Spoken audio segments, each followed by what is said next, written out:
attacked. People have been injured.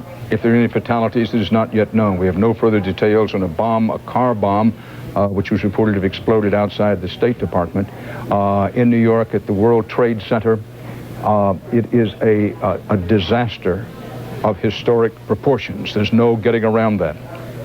And that both towers of the World Trade Center have collapsed.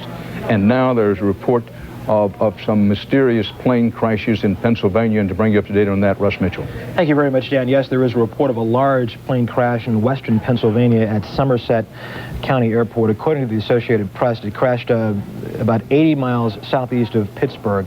The plane is believed to be a Boeing 767. It crashed about 10 o'clock Eastern time. That would have been about 45 minutes ago. And the crash, of course, came the same morning of these crashes into the World Trade Center here in New York. If we can go back in the control room, look at the video from early this morning at 8:45 and to see how this all began. 8:45 this morning. Let's see if we can look at that. The planes hitting the towers. This is the second plane. Second plane happened about 9 o'clock this morning. As you can see, it looks like it's coming right into the tower. That'd be Tower 2. In a moment, you'll see an explosion. That was shortly after 9 o'clock. The first crash, you're seeing Tower 1, closest to you, happened about 8:45. There are reports from people in Brooklyn, another borough of the city of New York, about 3 miles from the World Trade Center, saw office paper from these towers come down in their neighborhoods. The impact of these explosions was that great. Russ Mitchell with me at the anchor desk here at CBS News World Headquarters. The picture of the airplane actually flying into the World Trade Center tower. An incredible, indelible scene. And then the videotape, which we've played from time to time, of one of the towers itself collapsing. Bridget Foley is outside St. Vincent Hospital here in New York, where some of the injured have been brought. Bridget? Hi, Dan. I'm at St. Vincent's Hospital in Lower Manhattan, below 14th Street. It's a level 1 trauma center.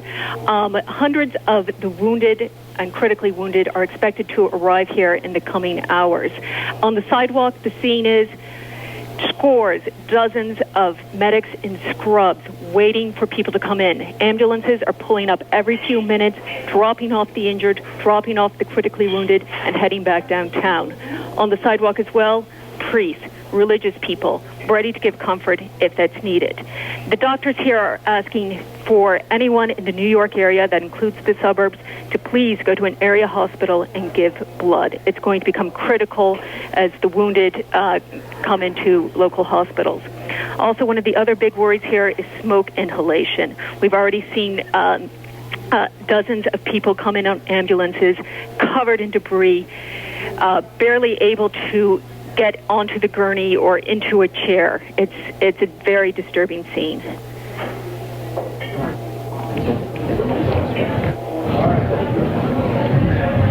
Bridget Foley at St. Vincent Hospital here in New York, where some of the wounded are being brought. An eyewitness, Associated Press reporter Dunstan Priel, described what he called a strange sucking sound from the Trade Center buildings after the first building collapsed. Keep in mind that both of the World Trade Center buildings have now collapsed.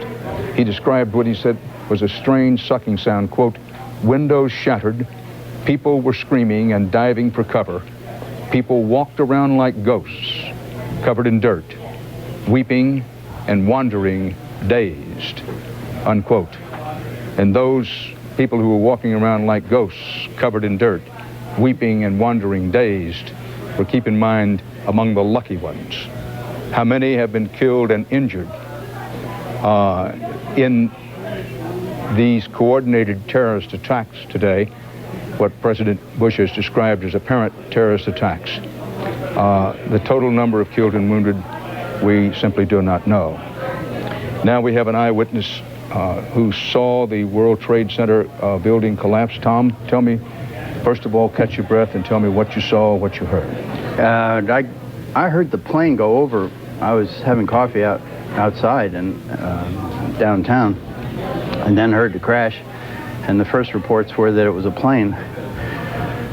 So I headed down there just to try to hitch up with a crew or something. And found a cameraman from Merrill Lynch who had his camera out, so he was shooting pictures. And between us, we were able to stay outside of the police lines and record some of the awful people jumping from that building. It was awful. The building that was most engulfed was the front building, and it was really on fire, Dan. The back building was, by this time it was smoky, but it wasn't burning as much. And there were reports on the ground, unconfirmed reports, that there was another plane in the area. There's a lot of frightened misinformation, as you might imagine. The police, the ambulance, the emergency services people were all doing their best to control the crowds. An awful lot of people worked down there, and it was work hours. At that time, maybe 45 minutes into the taping that we were doing, which was maybe a half hour after, it was an explosion. It was way up where the fire was, and the whole building at that point bellied out in flames, and everybody ran. I mean, those who could. There's an awful lot of places that you couldn't hide down there. The crowd we were with, and I lost my cameraman, I don't know if he's alive or dead. We ran into a parking garage, and the smoke, the dust, you can see it, chased us all into there, and I had the worst feeling that I was going to die in a parking garage. But there was a lot of people under control shouting, "Down here, I have fresh air." So we ran down. No, you couldn't see a thing. Could not see a thing. It was like night. The lights stayed on the lamp posts. And finally, we were able to get out, and there were people walking in total, complete daze. Somebody knew where the river was, and we all headed toward the river, which from that point was to the west. But you couldn't see a thing. It was just completely and utterly night there, with a few glimmering streetlights still there. People were crying, of course. There were people frightened. There were people looking for their babies. One mother was running back. The police wouldn't let her go. It was a terrible scene, a terrible scene. Unfold, have a cup of coffee. Get some of the dust from the World Trade Center off of you. And thank you for that series of eyewitness reports. From Washington, Federal Protective Services now says there was no car bomb at the State Department. We've been reporting, which was reported earlier, that there had been an apparent car bomb at the State Department. And I will repeat for emphasis, the Federal Protective Services says there was no, I repeat, no car bomb at the State Department.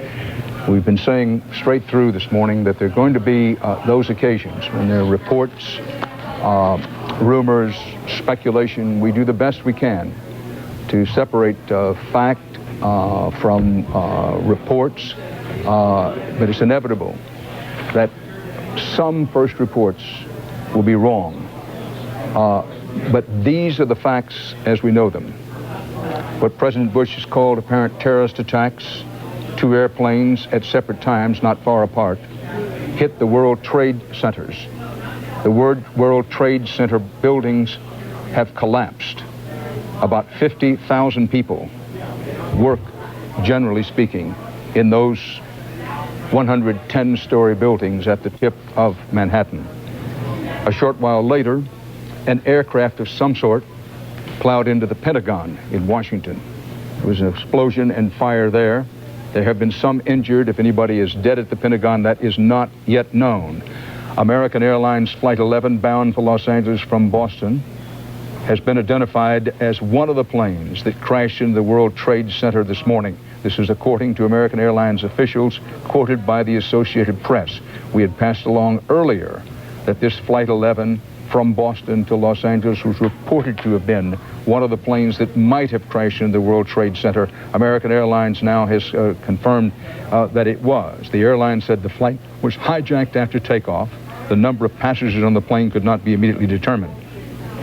Los Angeles International Airport is under tight security. Police are not allowing people to unload baggage to board flights at the American Airlines terminal. As one officer at the Los Angeles terminal put it, all we know is what we've heard from radio and television. We're not allowing any unattended vehicles near the terminals. The New York stock market is closed for the day. The New York City primary election has been called off. All New York City airports are closed. The FBI Joint Terrorist Task Force is on the scene here in New York. An absolutely horrific scene here in New York, where the World Trade Centers, both of them, have collapsed. And we go to Jim Stewart in Washington, where the Pentagon has also been hit by an attack. Jim?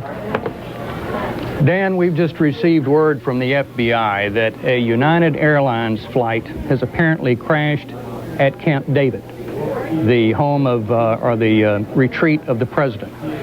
We have no word on casualties. The FBI tells us only that they have a report from the FAA that they are trying to confirm that a United Airlines flight has crashed in the vicinity of or at Camp David. Dan, the situation in Washington right now, frankly, as you can imagine, is a bit confused, but I can tell you that they are giving a great deal of thought right now to what they're calling continuity of government. They are frankly trying to decide where to take the president once he lands at Andrews Air Force Base, and they're trying to decide what to do with Congress, that they need to be possibly evacuated from the city. They have coordinated so far with the FEMA, the Federal Emergency Management Organization, which handles major disasters, and they are anticipating that FEMA will take overall command of this as if it were a weapons of mass destruction attack on the United States, a scenario that they have played out many times here before. Now, I want to stress that thus far, they don't have a clear plan. But the notion here is that the heads of state, the heads of government, the primary officials of the United States should be removed, apparently from Washington, D.C., to a safe location. And the first priority, obviously, is the president. Only moments ago, when I was speaking with the FBI, the thought there was that he would possibly go to Camp David. If this report is true from the FAA by way of the FBI, that would now appear not to be a plausible alternative. Where to take Congress, since that the House and Senate now have been evacuated, is also a question for them to decide. Quite frankly, they acknowledge they're having a great deal of problems because of the shutdown on our own commercial aviation system. They're having problems getting people into location to respond to these incidents that we've been watching all morning in New York and now apparently in other parts of the country as well. So they're going to be turning to the military for some alternative aviation resources, and quite frankly, they're encountering a problem, they say, with a collapse of the infrastructure and the telephone company. Everybody is trying to call home and see how their loved ones are doing, and quite frankly, that's overloaded the circuits, and it's affected the government's ability to do business as well. I wish I had more detail for you, Dan, but as you know, these events are unfolding as we speak, and that's all we have at this point from Washington. Dan? Jim, about this report that a United Airlines plane has crashed into Camp David, Maryland, the presidential retreat just outside of Washington, repeat the source on that for our listeners and viewers, please. The source of this information is an FBI official in Washington who says that he has been informed by the FAA, has not confirmed it himself, but has been informed by the FAA that a United Airlines flight, he says it's United Airlines Flight 93, has crashed into the vicinity of or at Camp David. Dan, I will tell you one other thing, too, that the FBI and terrorist experts here have immediately noted, and that is today, September the 11th, is the anniversary of the Camp David Accords. signed at that historic location after weeks of negotiations between the Arabs and the Israelis, and of course has been a thorn in the side of both parties now for some years, and a source of great consternation. You can't help but notice, according to the FBI, the coincidence of the date, and now, if this is true, the coincidence of the target. Dan. Jim Stewart in Washington. At the World Trade Centers, the Twin Towers in New York, both of which have now collapsed. Many lives are believed to have been lost, but many lives are also believed to have been saved. It will be hours, perhaps many hours, before we have anywhere approaching a clear picture on the loss of life and the number of people injured in the collapse of the Twin Towers of the World Trade Center. At the Pentagon in Washington, we know there have been injuries. There have been no reports of fatalities as yet in what is believed to have been an aircraft of some kind. David Martin, who's on the scene, said he saw the twisted remains of what appeared to be the fuselage, and that would indicate a fixed-wing aircraft, although early reports from one eyewitness indicated that perhaps a helicopter had gone into the Pentagon. The truth is that very few facts are known about the attack on the Pentagon. What's described as a large plane is reported to have crashed near Somerset, Pennsylvania. Then there is this report from an FBI official telling Jim Stewart in Washington that what is, quote, believed to have been a United Airlines plane of some kind crashed into Camp David, the presidential retreat outside of Maryland. One is reminded as we look at these horrific scenes, and there's no other way to describe it. Earlier on, we were cautious as we thought the situation dictated about our reporting about even one of the World Trade Centers collapsing. We quoted the Associated Press saying that one had collapsed, and then we literally saw on the screen the second one collapse, and both of the World Trade Centers have been collapsed in this almost unbelievable attack. The late Edward R. Murrow said, "No one can terrorize a whole nation unless we are all his accomplices," quote unquote. Something to ponder as we size up this situation, which may not be over.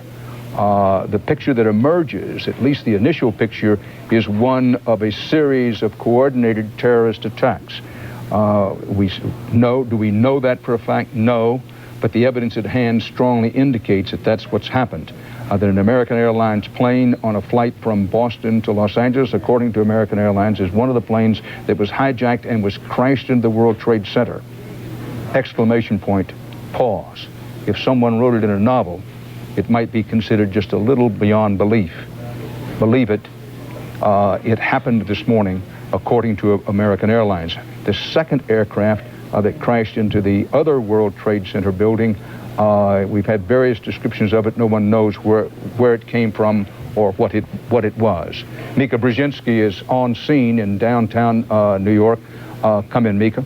Dan, we're 3 blocks from the scene, and we saw it all after the first 2 hits. We saw the explosion and also the collapse of the tower. I'm with Deborah Bond and her 12-year-old son, Duran. Deborah is a cook at PS 234, just across the street from here.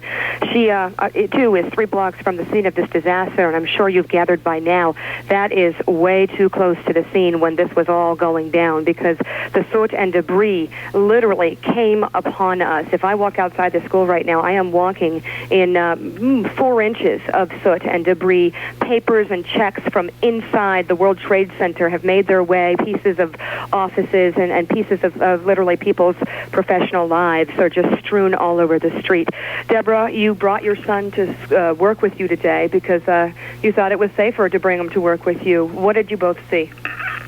We saw the building on fire. I was working in the kitchen and I heard an explosion, so I ran over to the building, and I didn't know what it was. I thought it was a bomb at first, and then people was yelling, "No, it was a plane. It was a 2-engine plane." Just went into it, and I couldn't believe what I saw. I saw bodies jumping out the window. I saw another explosion where the building just collapsed, and then all the smoke, you couldn't see outside at all. It was just black. You couldn't see nothing outside at all. It was real scary. You had your son with you. You were clutching his hand, keeping him with you. What were your thoughts as a mother as this was happening? Can you describe the emotions that you were feeling, and did you know what to do? I didn't know what to do. I was so afraid. I was in the building when they told us that everybody had to go out. The building tried to, and I was grabbing onto him and holding on to him for dear life because, I mean, it's like, you see your life before you. You don't know what was going to become of it. I thought that he was going to get killed from the degree and stuff alone. I caught up with you as I walked out of the school. It was very difficult to breathe at that point. It was shortly after the tower actually went down.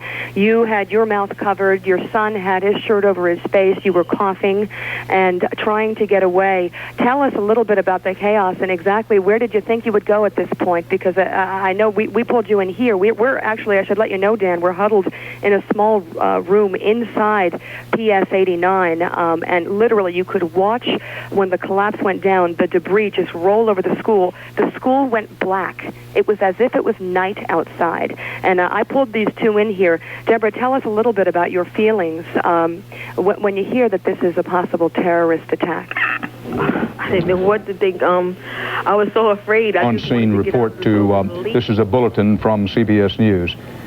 New York City Mayor Rudolph Giuliani says, and I quote, "There have been a tremendous number of lives lost in the series of attacks in New York today."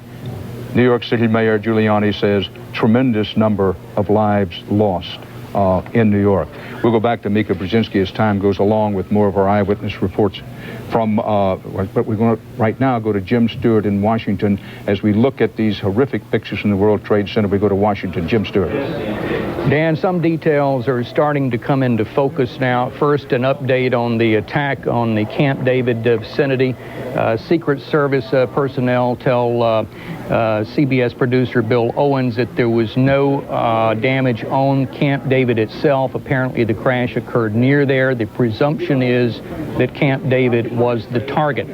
Now, we are given some information now by federal law enforcement authorities about the sequence of the hijackings today that have led to these incidents.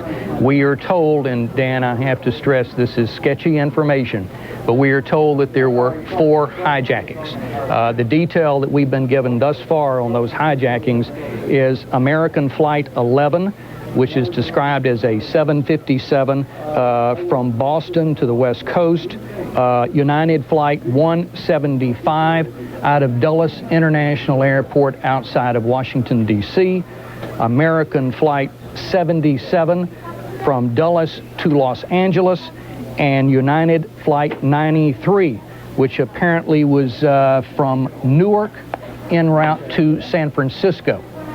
Now, the only firm information that the FBI has shared so far is that the United Flight 93, is apparently the aircraft that went down in the vicinity of Camp David. It is believed, they say, that it is American Flight 11, and I believe this has been reported already by CBS. American Flight 11, the 757 aircraft from Boston, was one of the 2 aircraft involved in the World Trade Center. It is not clear where the other 2 aircraft crashed, but it is confirmed, the FBI says, citing the FAA, I should add, that these are the 4 aircraft that have been involved, and the hijackings were involved in the crashes today. One other significant piece of information, Dan, is apparently there is and has been some communication from the aircraft after they were hijacked. We are led to believe that the FAA has recordings of some message, some communication from the aircraft before they crashed and into these targets. There is still no word, Dan, on what the continuity of government, and I hate to use such an official phrase here, but it's the only one that's been thrown at me so far by federal authorities, but what the continuity of government is going to be, and there's a great deal of talk, a great deal of concern here about that, because, as you can imagine, people are quite at loose ends here in the nation's capital, and they want to ensure that the continuity of government stays in place. Therefore, they're trying to decide, where does the president President go once he lands coming back from his trip, I believe in Texas. He will land at Andrews Air Force Base. We believe the plan had been that he would go to Camp David. That appears not to be the case any longer, but we don't have any confirmation of that. And then there's the question of what do the cabinet officers do, and what does the House and Senate do? The White House has been evacuated and is still considered by law enforcement a potential terrorist target. The president cannot go there. The same is true for Capitol Hill. The House and Senate cannot go there. The Justice Department has been evacuated except for some key personnel. The only major federal building that I can find, Dan, in the city of Washington right now that is up and running and apparently handling this situation is the Federal Bureau of Investigations, what they call their SIOC room, their Strategic Information and Command Center. Normally, there would be a war room and a situation room, I should say, at the Pentagon. But the Pentagon has never been attacked before in the history of this country and is not in a position, apparently, to coordinate events there now. So much of what's happening in terms of a response to these events is being coordinated out of the FBI. That's all we have at the moment from here, Dan. And quite a bit, Jim Stewart, and thank you for that. Jim, if you can have somebody put up, I hate to give you instructions on the air, put up a graphic of the flights that have been identified as flights that were hijacked this morning. There'll be an awful lot of people interested in that. We'll try to put it up on screen. 4 airplanes are now believed to have been hijacked. 2 of them, well, let's say 2 aircraft crashed into the World Trade Centers and collapsed both of the World Trade Centers, with what New York City Mayor Giuliani now says has been a, quote, tremendous loss of life. Canada has now shut down all of its airports. And let's pause as you look at these devastating pictures. There's no other word that comes to mind of this scene at the tip of Manhattan, in sight of the Statue of Liberty. A successful attack on the World Trade Centers, collapsing both buildings. Now quickly, here's what's been happening. Just before 9 a.m. Eastern Time, a plane crashes into a tower of the World Trade Center in Lower Manhattan. Then shortly after 9 a.m., a second plane crashed into the second tower of the World Trade Center. President Bush, on a trip to Sarasota, Florida, called the crisis, quote, an apparent terrorist attack and, quote, a national tragedy, unquote. Then an aircraft of some kind crashes near the Pentagon. We've been saying that it hit the Pentagon. The Associated Press says near the Pentagon, but somewhere at the Pentagon, an aircraft crashed just outside of Washington across the Potomac River from the Capitol, of course, in Northern Virginia. That was about an hour after the attacks in New York. Government buildings in Washington, including the Capitol and the White House, were evacuated. Officials cited a credible threat of a terrorist attack as the reason for the evacuations. Then the Federal Aviation Administration shut down all aircraft takeoffs nationwide. Shortly after 10 o'clock Eastern Time, one World Trade Center tower in New York collapsed. This was about an hour after being hit by the plane. In the early going, it looked like only part of the building had collapsed, but it turned out that one trade center collapsed shortly after 10 a.m. American Airlines reported that one of its planes that crashed into the World Trade Center was American Airlines Flight 11, hijacked after takeoff from Boston en route to Los Angeles. Then senior law enforcement officials said car bomb, and a car bomb had exploded outside the State Department in Washington, D.C. That was senior law enforcement officials. But then later, Federal Protective Services denied any car bomb attack had occurred outside the State Department. So that remains unclear at the moment, although the latest information is there was no car bomb. Financial markets suspended trading in the wake of the attacks. Officials at Somerset County Airport in Pennsylvania say, quote, a large plane crashed in western Pennsylvania about 80 miles southeast of Pittsburgh. That was about 10 a.m. Eastern Time. And then at 10:28 a.m. Eastern Time, the second tower of the World Trade Center collapsed. Then there was a fourth explosion. A fourth counted big explosion rocked the collapsed remains of the World Trade Center. That was at about 10:38 a.m. Eastern Time. Authorities across the country have gone on alert, tightening security at strategic facilities and evacuating high-profile buildings. That included some in Chicago, tall office buildings, including the stock commodities exchanges were evacuated in Chicago. And Securities and Exchange Commission says all financial markets are closed for the day. Now, Dateline London Saudi dissident Osama bin Laden warned 3 weeks ago that he and his followers would carry out an unprecedented attack, that was his quote, on U.S. interests for its support of Israel. And an Arab journalist with access to bin Laden said today that bin Laden was, quote, almost certainly, unquote, behind the attack on the World Trade Center in New York. But of course, that is his opinion. We go to CBS News Chief Washington Correspondent Bob Schieffer in Washington with details on what's happening to make sure that the government is steady from the top and remains in command and in steady, paced command, calculated command throughout the day. Bob? Well, Dan, you spent many years in Washington, so you'll recognize where I am. I'm about a block north of the White House, and in contrast to all of those scenes of devastation that you're seeing in New York, look, from my vantage point across Washington, I can see the White House, the Washington Monument on past to the Jefferson Memorial, all the way out way back there to National Airport. This is almost like a city that is deserted because the White House has been evacuated, the Capitol has been evacuated, the Executive Office building next to the White House has been evacuated. Now, beyond the Executive Office building, which is that rather unusual building which is just to the right of the White House, you can still see, Dan, in the background smoke. Now, that is the smoke that is coming from the explosion that took place earlier today at the Pentagon. Washington is, I've never seen the city in quite the mood it is right now, Dan, because in contrast to these scenes which have obviously been blocked off, the only people you'll see moving from here to National Airport, and there no aircraft are taking off.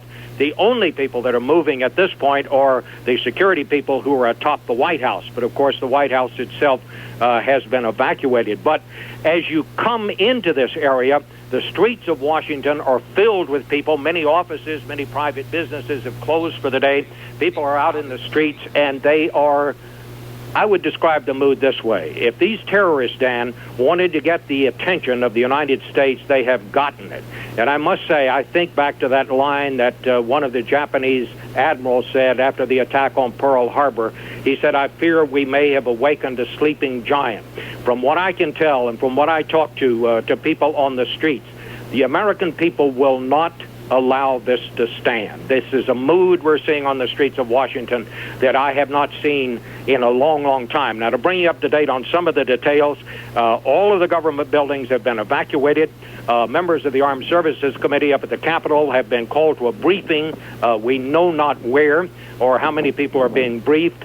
The Union Station, which is the railroad station here in Washington, it has been evacuated. Every government agency at this point is taking extra precautions, and most government officials have been sent home for the day. It's really something, Dan. Bob Schieffer in Washington. Jacques Chirac, Premier of France, once said, "Terrorism has become the systematic weapon of a war that knows no borders or seldom has a face," unquote. Something to ponder this day as we look at pictures now. Live pictures from the scene where the twin towers of the World Trade Centers have collapsed. I want to show you on videotape the sequence of the key events of this morning. First, watch this airplane as it comes in. This is not a mock-up. This is a photograph taken at the time. You can see the fire come out the backside of this tower. Smoke covered the twin towers for a while, and then the first tower collapsed. The hope at the time was it would be only a portion of this first tower. The whole tower collapsed. Keep in mind that on an average day, 50,000 people work in and immediately around these towers. And then later, incredibly, unbelievably, the second tower collapses.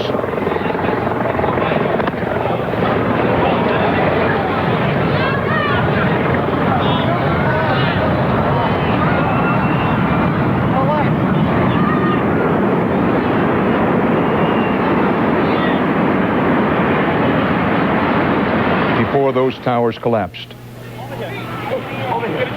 And as they collapsed on the ground in the immediate vicinity of the World Trade Centers, of course there was chaos and confusion and, yes, some panic. Some people in desperation were seen leaping from the towers before they collapsed.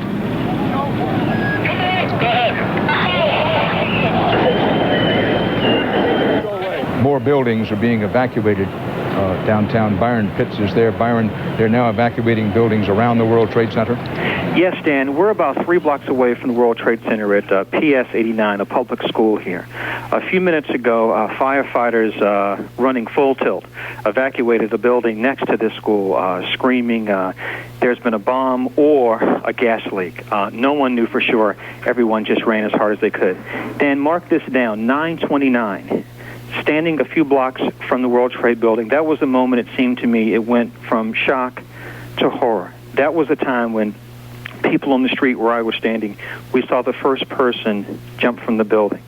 And at that moment, it went from being just an awful, bizarre scene to realizing that the human lives were being taken. Joining me now is Julio Chavez, who works here at the school, PS 89. Sir, tell me what you saw. Well, basically, I saw just a whole bunch of smoke, fire, and like 5 minutes later, I saw another plane hit the building and a whole bunch of people run. I mean, it was like mass hysteria. It was just craziness, and I was just shocked. I didn't have no words for nothing. And did you see any of the people who were injured from your vantage point? No, you could see a couple of people falling from the building. That's about it. I couldn't see nothing else. Julio Chavez, thank you so much, sir. And so, Dan, that's the situation here on the ground. I walked around outside a few minutes ago, and the soot in some places is almost ankle deep. You can see, and we're 3 blocks from the building. There, you can see pieces of burnt paper on the ground. I picked up a package of papers that looked like payroll checks. They were all checks written from a bank inside the World Trade Tower building, as well as going to employees at a building there. So one can only assume it was blown, those, at that point, 5 blocks from the building to where I'm standing. You've described it, Dan, mass chaos here. We've seen firefighters crying. Talked to a police officer. She had tears in her eyes. I asked her if she was okay.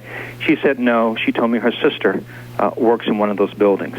She, like so many people, have loved ones. They don't know where they are right now. Dan. Byron Pitts, speaking from this live, from the scene, and this is a live photograph of the tip of Manhattan. What President Bush has called an apparent terrorist attack, a series of attacks on carefully selected targets in America. Not all of Manhattan, much less all of New York City, is in flame and smoke, but a great deal of it is. There's no ducking, no dodging the fact that this attack on the World Trade Center, both buildings, has been devastatingly, horrifyingly effective from the terrorist point of view.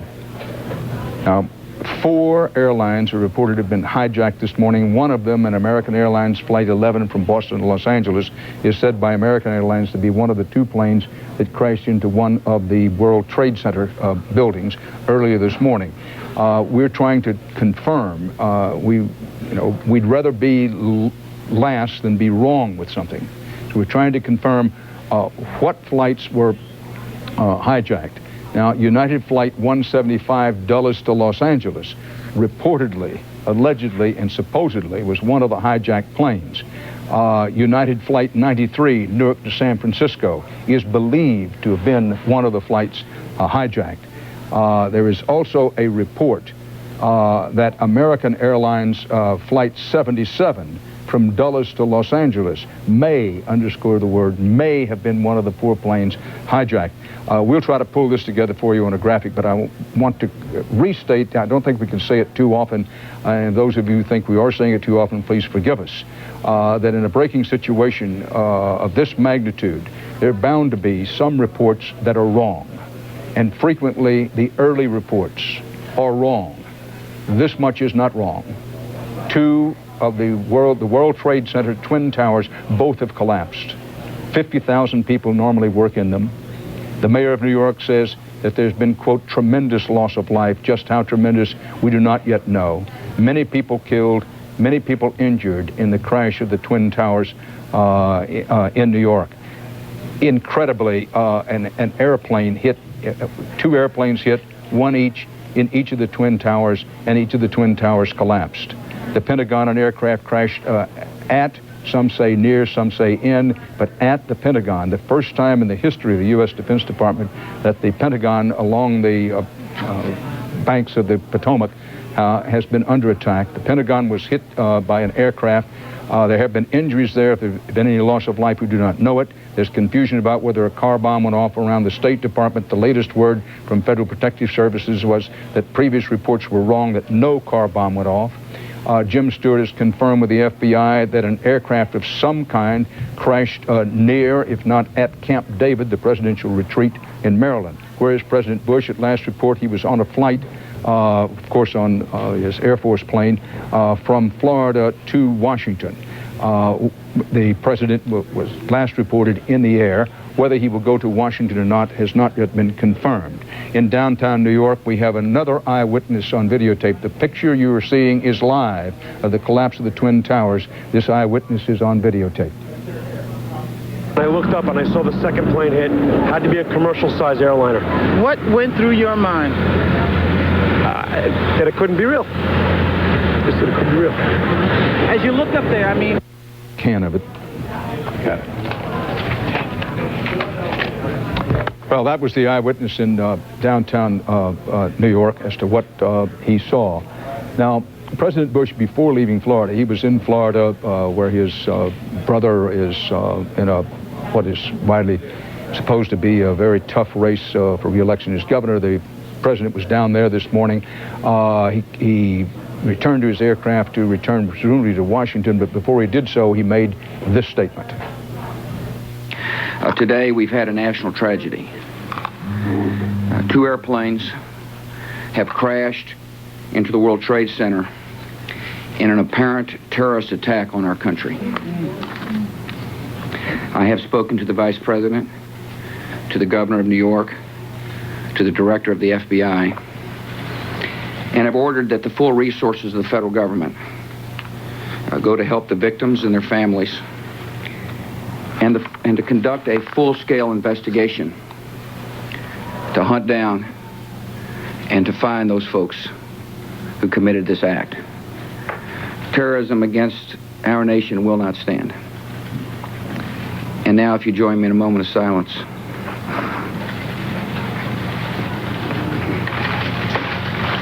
May God bless the victims, their families, and America. Thank you very much. President Bush on videotape in Florida. We go back to live picture.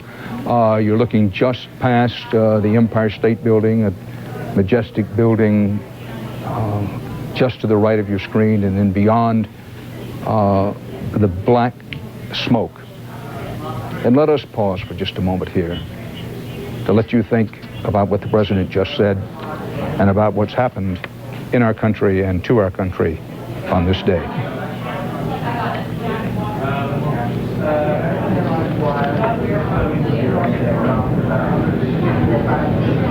Russ Mitchell is here with me.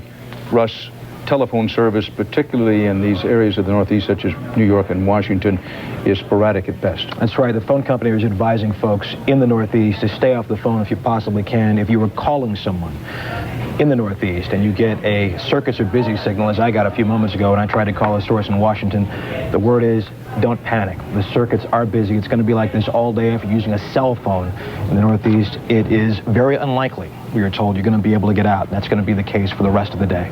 Russ Mitchell, we go to Washington and Jim Stewart. But Jim, just before I turn the mic over to you, that the leadership of the Congress, the United States Congress, both House and Senate, reports that they are now in, quote, secure positions. Dennis Hastert, the Speaker of the House, says the House leadership has been taken to a secure location. Tom Daschle, his press secretary, said a few minutes ago that Daschle, along with the congressional leadership, all of them are, quote, secure. Jim Stewart. Well, Dan, as bizarre as it sounds, the government here, the pieces of it that are working and up, and the buildings that are still occupied, are dusting off plans that this country made in the event of a nuclear attack. I mean, it is that serious. It is that serious in their minds that they have implemented the plans that would go into effect had there been a nuclear explosion, a terrorist nuclear explosion, or an attack by a foreign nation on this country.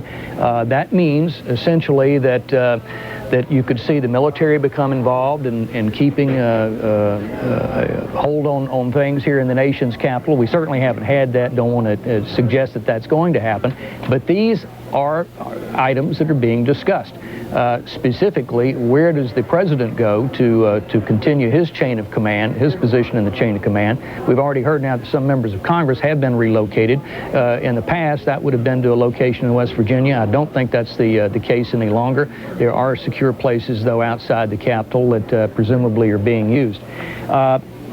In terms of what the FBI has picked up on thus far, to repeat, they believe that there were at least 4 hijackings of commercial aircraft. An American Airlines flight out of Boston, a United flight out of Dulles, an American flight out of Dulles, and a United flight out of Newark.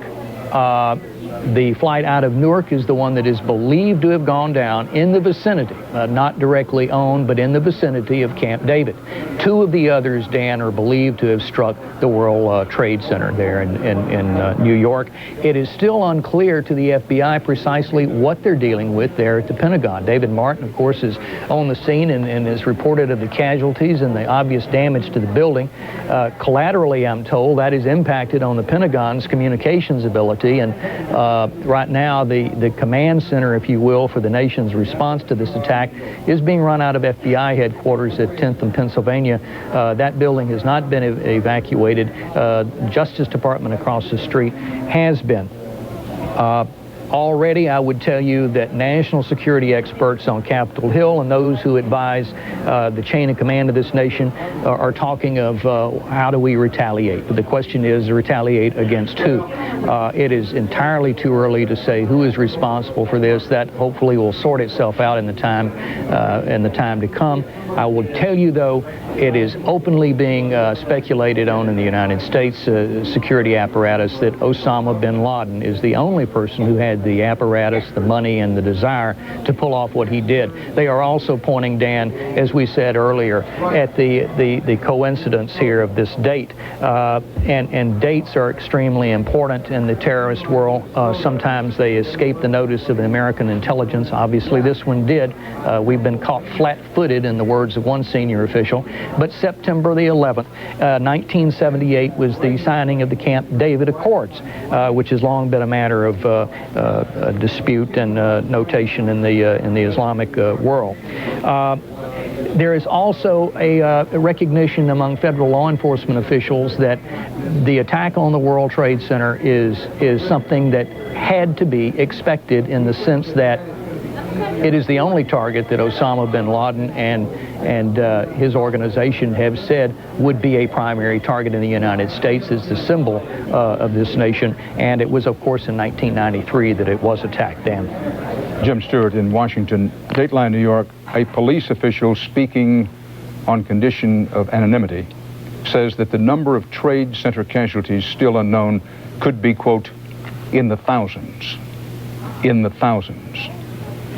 No one at this time should be particularly surprised by that, keeping in mind that incredibly, almost unbelievably, almost inconceivably, the twin towers, both towers of the World Trade Center, collapsed this morning, one shortly after the other. And having said that 50,000 people on your average day work in those towers, it should come as no surprise that a police official says that the number of Trade Center casualties still unknown could be, and I want to mark that word, could be, quote, in the thousands, unquote. Now, as we said earlier, unquestionably, many lives have been lost in this attack. Many lives have also been saved. It may be the rest of the day, even longer, before we have a clear picture of how many people were killed, how many were injured, were any police or firemen in their their desperate efforts to save people, were any of their lives lost? We simply don't know, and we may not know for a long while. Now, Dateline Fort Worth, Texas American Airlines confirmed today that it lost 2 aircraft in the tragic incidents of this morning. The flights were Flight 11, a Boeing 767 en route from Boston to Los Angeles with 81 passengers, 9 flight attendants, and 2 pilots. That's one of the planes that crashed into the World Trade Center. It had 81 passengers, 9 flight attendants, and 2 pilots on board. And then American says Flight 77, a Boeing 757, the other was a 767, operating from Washington Dulles to Los Angeles with 58 passengers, 4 flight attendants, and 2 pilots, were lost in incidents this morning. Now, because of the heightened security due to the nature of today's events, American said it is working closely with government authorities and will not release any more information at this time. However, if you are a customer of American Airlines and you wish to receive information about relatives, you should call American's response number at 1-800-245-0999. 1-800-245-0999 for information on these 2 American Airlines planes that have been involved in tragedy this morning. Russ Mitchell has late word on what's happening in and around Philadelphia, Pittsburgh, and in Pennsylvania. That's right, Dan. Earlier this morning, we told you about a plane crash near Pittsburgh, just north of the Somerset County Airport. Another plane that was hijacked today was United Flight 93, which was traveling from Newark, New Jersey to San Francisco. United Airlines has just confirmed that flight is the one that crashed outside of Pittsburgh this morning. As of this moment, we don't know how many folks were on board, don't have any idea of casualties or fatalities. We'll get that for you in just a bit. But again, United Airlines has confirmed that yet another plane that was hijacked this morning has crashed, this one just outside of Pittsburgh near the Somerset County Airport. And some of the monuments and principal buildings in Philadelphia, we were told earlier, had been shut down as a security measure. That is right. Those shut down about 2 hours ago, and they are expected to be closed the remainder of the day. We go to John Roberts in Washington. John? Well, Dan, the Secret Service, as you can imagine, has activated its emergency plan. It's a plan that has been activated in stages prior to today's numerous events. One time that it was activated was when that small plane crashed on the south lawn of the White House. At about 9:40 this morning, the Vice President was evacuated from his office at the White House. Destination unknown. This is being kept very tightly under wraps at this point. The President, who was in Sarasota, Florida this morning for an educational event, also en route to destination unknown. But CBS happens to be traveling in the tight pool with the President today. We have one of our camera crews and one of our producers aboard Air Force One, and I'm certain that just as soon as the administration allows them to disclose whatever location they may be traveling to, we, as the other networks will hear from them in a prompt fashion. What we know at this point, Dan, is that the White House has been evacuated, as has the old executive office building, and a cordon of about 2 blocks has been set up around that building. There was obviously an imminent threat after this other explosion at the Pentagon earlier this morning. As to whether or not the White House itself was specifically targeted, no one will say. And again, the location of the President at present and where he is headed, and the Vice President and where he may be, being kept very tightly under wraps. But we do understand, Dan, from talking with sources close to security that provides protection for the President, that they are not likely to be headed to Weather Mountain. That is that highly secretive facility in the Blue Ridge Mountains in the western part of Virginia, which is essentially a hollowed-out piece of granite, which there are contingency plans to take officers of the administration, the President, the Vice President, his staff and the Cabinet, and the leadership of Congress to in the event of an all-out attack on the United States. We understand that they will not activate Weather Mountain. That's a direction that it appears that they're not headed in at this point. The President could go to any military base across the country. There are also a number of other facilities in which there are secure communications that the President could operate from. One of those being Camp David. Now, there had been earlier reports of some sort of a crash or an explosion near Camp David. Sources close to protection for the President told me this morning, Dan, just a little while ago, that they have not had any reports of that, though, as you can imagine, because of the extent of the carnage and the attacks against America this morning. It's difficult to know exactly what is going on at any particular point in time. Certainly, we will be hearing from the president later on when communications are reestablished.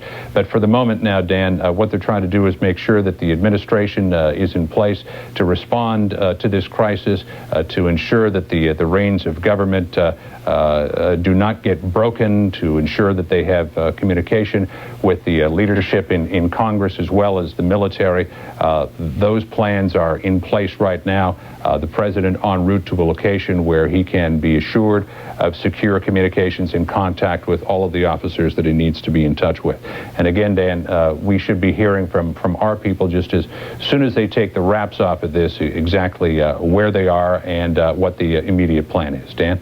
John Robertson, Washington, of course, is concerned about how the government operates in Washington, but make no mistake, the center of this story today, these terrorist attacks, is at the tip of Manhattan, where the World Trade Centers, both of the Twin Towers, 110 stories up, both have collapsed. No one is making light of what's happened in Washington. Something happened at the Pentagon. An aircraft crashed at or right into the Pentagon. Unclear exactly where. Unclear whether anybody was killed. Some people were hurt at the Pentagon. An early report from a government official that a car bomb exploded outside the State Department was later denied by the Federal Securities Operation. That the FBI, an FBI official told Jim Stewart that a plane crashed near Camp David, the presidential retreat in Maryland. But now there's some question as to what all that was about. As one would expect in the early hours, there is confusion about the facts. But a known fact is that there's been a terrible loss of life. How much, no one knows. The mayor of New York says a tremendous loss of life. A New York City police official didn't want to be quoted, said that he thought that the loss of life in the World Trade Center collapse. You're looking at a live picture of it now with this Empire State Building in the foreground and the smoke over the Hudson and the great New York Harbor, smoke in the nostrils of the Statue of Liberty, literally, that the loss of life here may be, according to police official, in the many thousands, unquote, but that is not known. Now, authorities are on the alert from coast to coast, halting all air traffic, evacuating high-profile buildings, and tightening security at strategic facilities following these attacks on the World Trade Center in New York and the Pentagon. 4 airplanes are now confirmed to have been hijacked this morning. Whether it was one of those hijacked planes that hit the Pentagon, this is a live picture of the Pentagon, the first attack in the history of the United States Defense Department since it moved into this huge, sprawling Pentagon building in Washington. As you can see, there's considerable smoke, which may or may not indicate considerable damage at the Pentagon. Now, evacuations have been ordered at the United Nations building here in New York. This happened shortly after the 2 planes hit the Twin Towers of the World Trade Center, and an aircraft of some sort crashed right into the Pentagon, or if not right into it, very near it. The Sears Tower in Chicago has been evacuated. The tallest skyscrapers in Boston, Cleveland, Minneapolis have been evacuated. Seattle's landmark Space Needle was closed.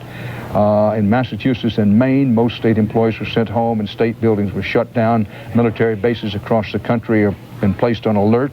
Extra security went into place at the Department of Energy's Nuclear Weapons and Research Complex in Oak Ridge, Tennessee, and the Los Alamos National Laboratory in New Mexico, and at Fort Detrick in Frederick, Maryland, home to the Army's main germ warfare defense laboratory.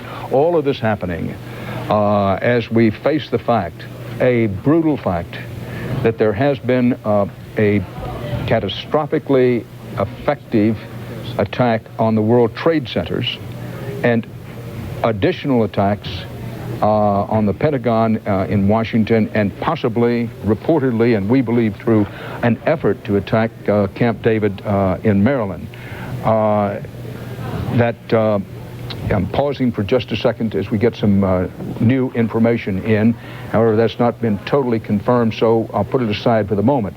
4 commercial airlines hijacked and crashed. 2 of those were American Airlines planes. Now, these are the flights that have been confirmed as hijacked flights this morning.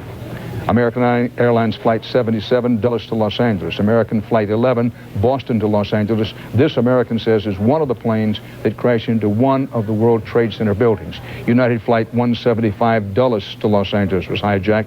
United Flight 93, Newark to San Francisco was hijacked. Those are the flights. If you have questions about this and you need to contact one of the airlines about if you're concerned about passengers on these flights. This now back to live picture. Police say casualties could number in the thousands. Let us take you back now. We're going to show you on videotape the key sequence of events. This, again, is not a graphic. This is an actual photograph of the plane crashing into one of the World Trade Center towers. Flames shoot out of the opposite side of the building. And then, a short while later, one of the towers began collapsing. The hope, the prayer was it was only part of the building collapsing, but it turned out to be the whole building comes down. Raining debris in a wide area below it. And this harsh fact we only had time to absorb it when the second tower began to collapse.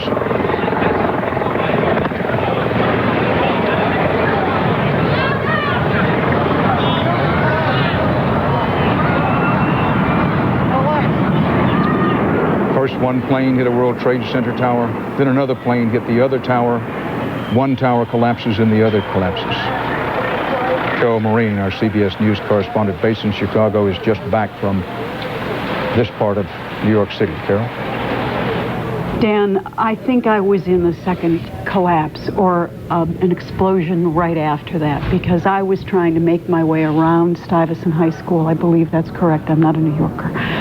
But I was coming toward the World Trade Center looking for CBS crews and asked a firefighter if he saw any. He told me to walk down the middle of the road. All of a sudden, there was a roll, an explosion, and we could see coming at us a ball of flame stories high. He and others screamed, "Run," and I ran. I fell. One of them picked me up. We ran as fast as we could, and then he threw me into the wall of a building and covered me. Forgive me. I am in his debt. You know, Dan, I know firefighters do incredible work all of the time, but this was exceeded anything that I can imagine. He threw me into a wall, covered me with his body. I could feel his heart banging against my back. We were both so sure we were going to die. The flame somehow stopped short of us. But whatever collapsed created, and you saw it in some of that video, Dan, a rain of cinders so thick that you couldn't see this far in front of you and you couldn't breathe. A police officer, and I wish I knew the firefighter's name, a police officer by the name of Brendan Duke grabbed my hand, and he and I tried to find our way through it until we could hit a clearing in the light. What you're seeing on the ground here, Dan, was in the air, and you couldn't see. And again, we thought we were finished. We somehow got to the light. Another firefighter gave me his mask for a moment so I could breathe.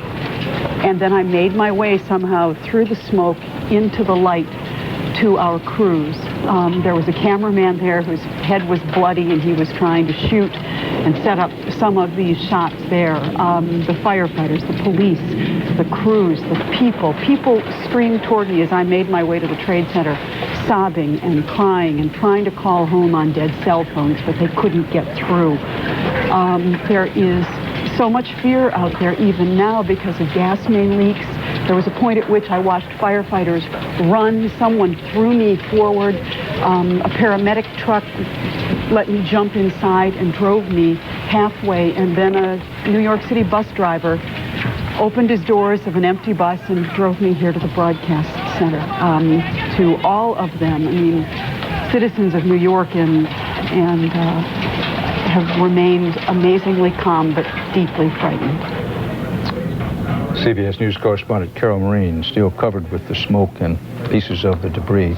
Stick with us here, Carol. I want to repeat that New York City Mayor Rudy Giuliani now says, and this is a direct quote, there have been a tremendous number of lives lost.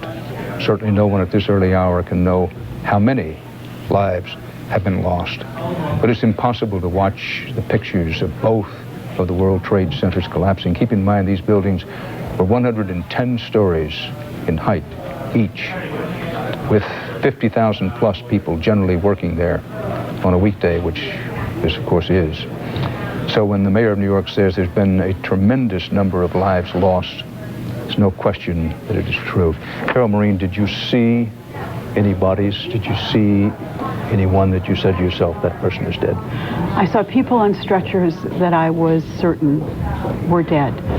I saw firefighters and paramedics going into buildings where they themselves had to wonder if they were coming out.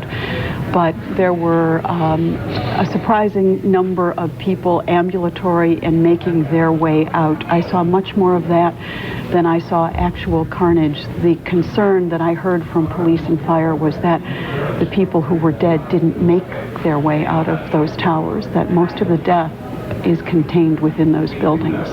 And perhaps some people still alive inside the building. That frequently happens when by earthquake or something else there's been a collapse such as this. But mark it, this is unprecedented. There has never been anything like this. The twin towers of the World Trade Centers collapsing, 4 airplanes hijacked within the space of an hour and a half or 2 hours. An apparent attack by air, plane crashing near Camp David. Details on that are still sketchy, and there's some question as to if a plane crashed there, how close it actually got to Camp David. President Bush on his way, presumably back to Washington. The White House has air fighter cover and has had such since the first reports of the World Trade Center attacks. President Bush says it's an apparent terrorist attack. It's clear that one of the suspects in this is the worldwide, what has been described as the worldwide terrorist network of Osama bin Laden. However, let us mark well that nobody knows who's responsible for these apparently coordinated attacks on selected targets in America today.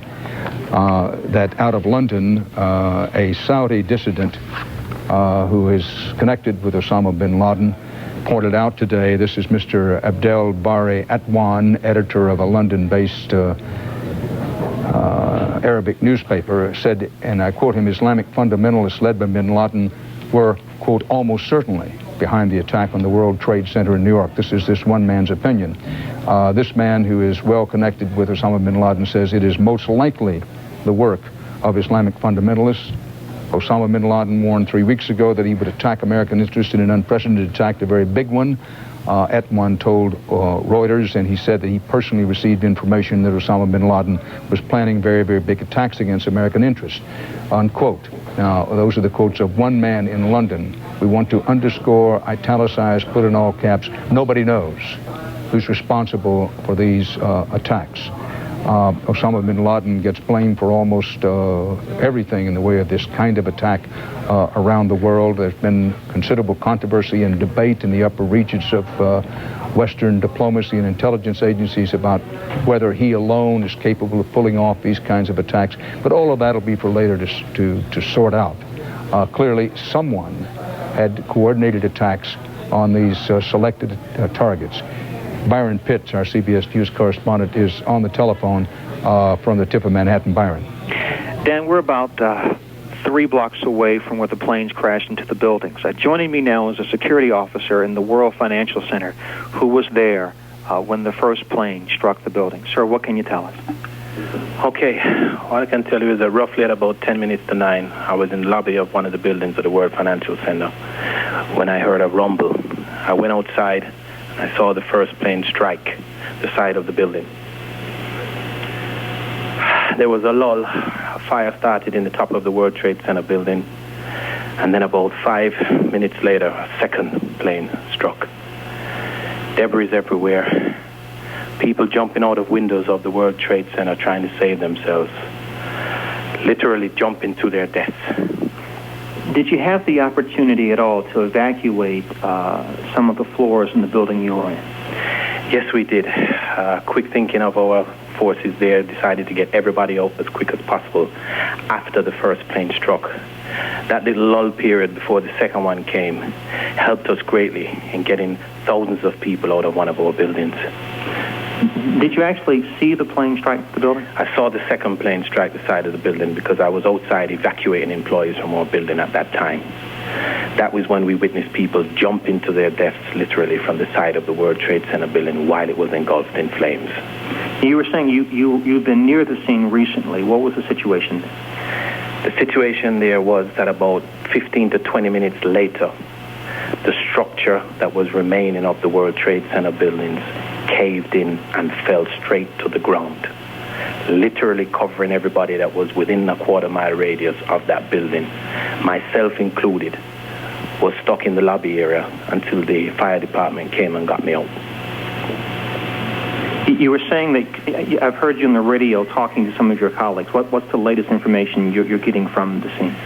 The latest information right now is that we have major gas leaks in that area, and they're making the area totally sterile around the World Trade Center and the World Financial Center area due to these gas leaks, because we've been having mini explosions happening from underneath because of all the carnage. Can you get an explanation as to why cell phones in this area aren't working right now? I can tell you the reason why a lot of the phones aren't working, and that's because the main transmission site that was on top of the World Trade Center controls a lot of those phones, and obviously it's no longer there, therefore eliminating cell phone coverages for quite a few people. Everybody who was near you, all those people got away, yes, safely? Most of them did, sir. Some of them didn't. A lot of emergency service personnel were also injured. Obviously, there are casualties also. A lot of media trucks, a few of them were damaged also, as well as NYPD and fire department vehicles who could not evacuate the area in time when the two towers came down to the ground. You said you'd seen this kind of thing when you lived overseas. Tell me about that. I happened to be in Europe and England back in 1993 when the IRA had struck Camden Town with a bomb. There was a lot of carnage there. The IRA, as you know from past history, do a lot of this kind of thing in mainland England. But I can tell you, sir, that there has never, ever, in my witness of anything like this, being in this business for a long time, have I witnessed anything as to what I've seen today in mainland New York City. Thank you, sir. The gentleman's a security officer in the World Financial Center. Dan, I'm going to pass the phone on to my colleague, Mika Brzezinski, who has another eyewitness. We've been held up in PS 89 Elementary School, a few blocks from the building, and grabbing people as they come by. Here's Mika. Yeah, and Byron, one note on PS 89, I just spoke to the head custodian here, and he says for emergency workers or anybody in the area, there is water and food available here. Dan, I know you have new information. I'll send it back to you. Thank you very much. Mika Brzezinski and Byron Pitts on the scene where the World Trade Centers have collapsed. We want to put up again for you, if we can, the airlines have confirmed that 4 aircraft were hijacked this morning, and the information on that, we're coming up to the top of the hour, we'll have as we go through the top of the hour. Good afternoon, everyone. We'll return to CBS News coverage of the attack on America, but we want to bring you up to date on what's happening here locally in response to today's events. JIA, like all airports in the country, has been shut down and put on a level 4 alert. We'll be going there live momentarily.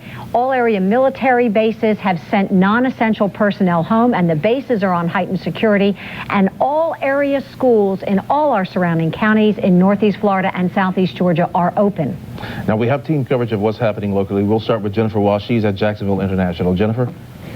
The Chief of Public Relations joins us now here at JIA. Lorene Carson has just come out of a meeting, a security meeting. What is the latest? The latest is we have confirmed that the FAA has given us the highest level of security, which is a 4. We will be closing down the airport. Currently, entrance to the airport is closed.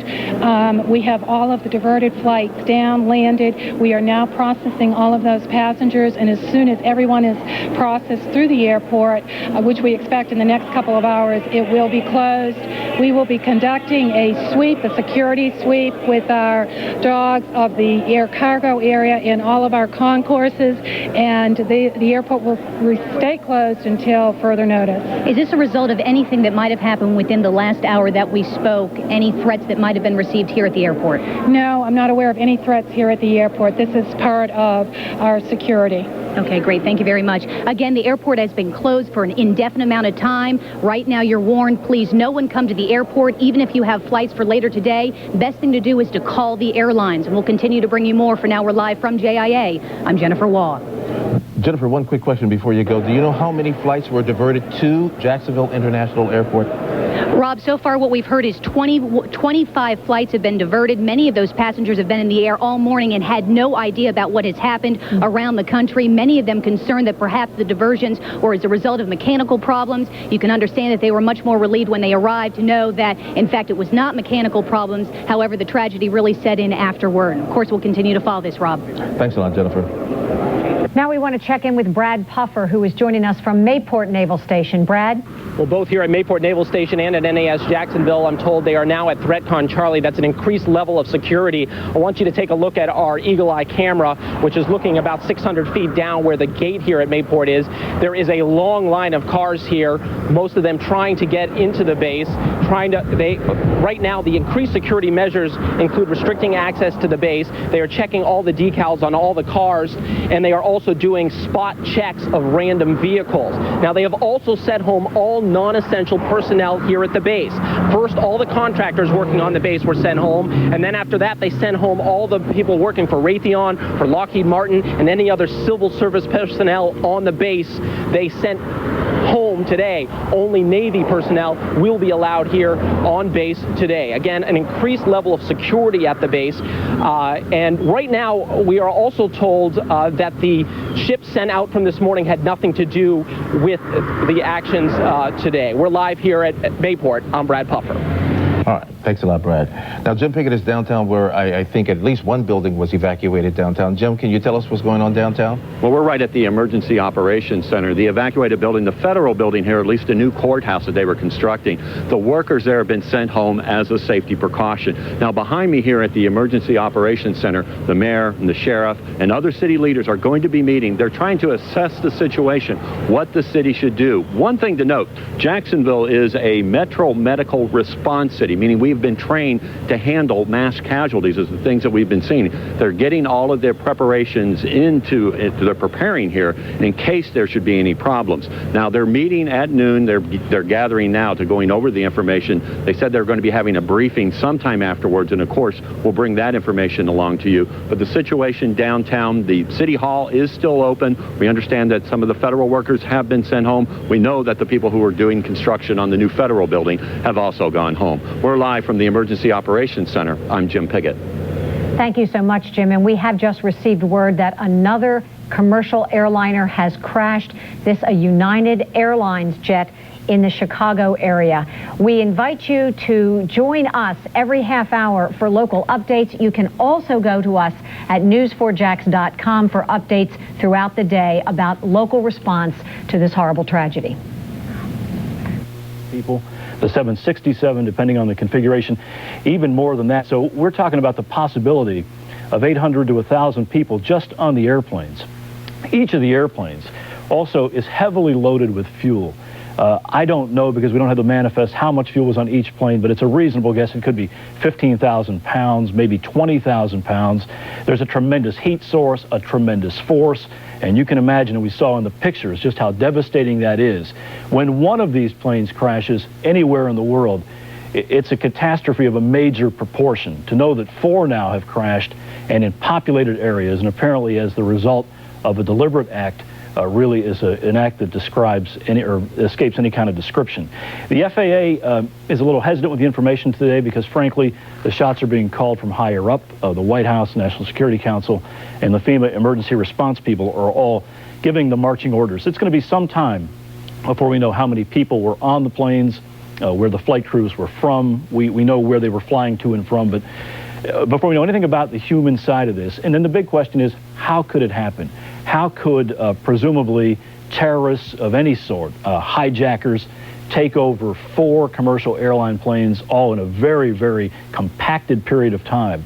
It's an indictment of the Federal Aviation Administration's security system, and it is one that will have far-reaching implications. And beyond that, Dan, it's now also shutting down the entire aviation system. It seems to be a secondary point when we're talking about devastation this large and the number of lives that obviously have been lost. But for the first time in the nation's history, the entire commercial aviation system is shut down. And in speaking to a couple of authorities this morning, I'm not all that certain it will be up and running again tomorrow. So this has really hit at the heart of America, at the heart of our infrastructure, and has paralyzed a system that, frankly, many people thought was impenetrable. Dan? Well, Bob Orr, in Washington, be plenty of time to assess blame and where things need to tighten up, but when the question is asked, how could this happen in and around an airport, anybody who's been in an American airport in recent years would know how it could happen. That no matter what security measures were taken, just to look around your average airport would tell you that they had a lot of holes in the security, but all of that is for later on. NATO Secretary General George Robertson called today's attack, quote, an intolerable aggression against democracy. Secretary of State of the United States, the distinguished retired Army General Colin Powell, said to Latin American foreign ministers, he was in Peru, this is a, quote, terrible, terrible tragedy has befallen my nation, but it has befallen all of those who believe in democracy. What you're looking at live from the tip of Manhattan is a new face of war. You've heard talk about the terrorism, the war on terrorism, the war being waged by terrorism. Take a good look. This is what it's about. We've said for years that terrorism would soon be coming to America. It began coming here big time in the 1990s with the first attack on the World Trade Center and other terrorist attacks. There is a war. It's a 21st century kind of war. It's war by sneak attack, in this case a devastatingly effective one. We have some photographs of these photographs taken from above and from afar. It's almost impossible to conceive of the death and injury, the blood and the screams of the dying. When you have a picture this far away, there is someone leaping, or perhaps in fear forced, you saw that body come down the side of the building.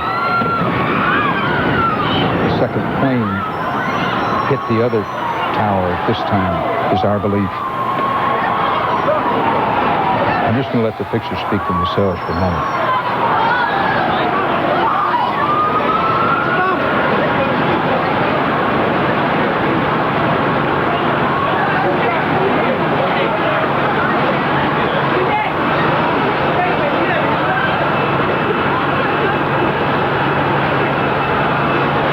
Eerie, Dante-esque scenes such as this repeated over and over again this morning.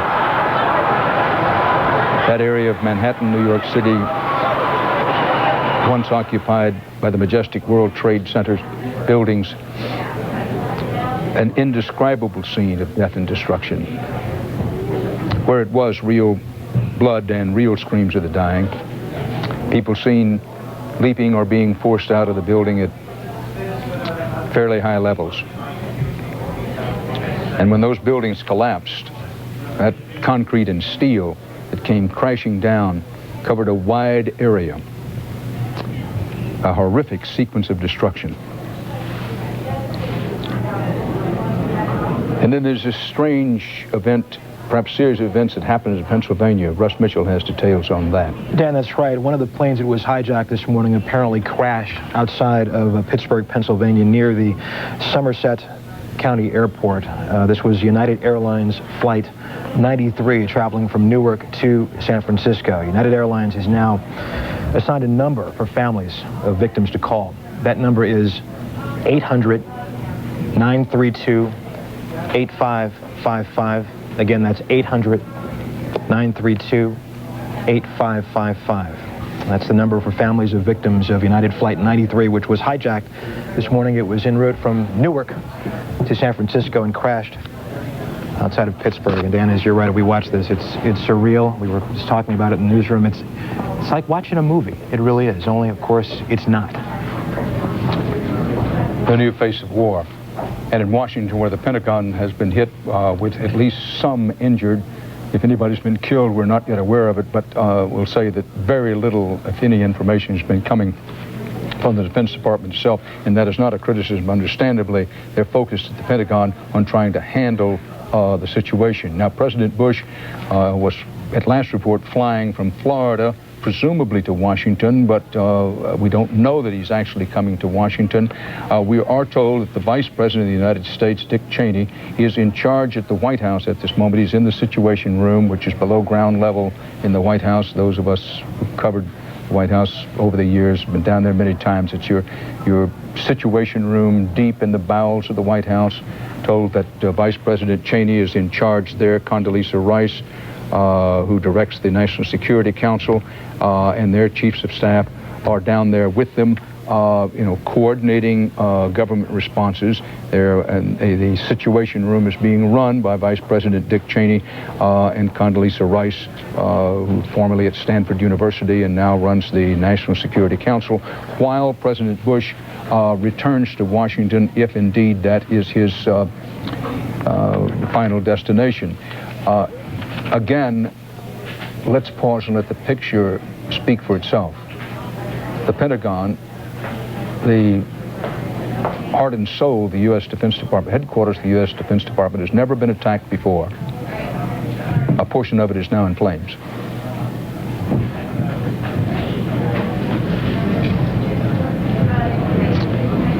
We go to Bob Schieffer, our chief Washington correspondent. Bob.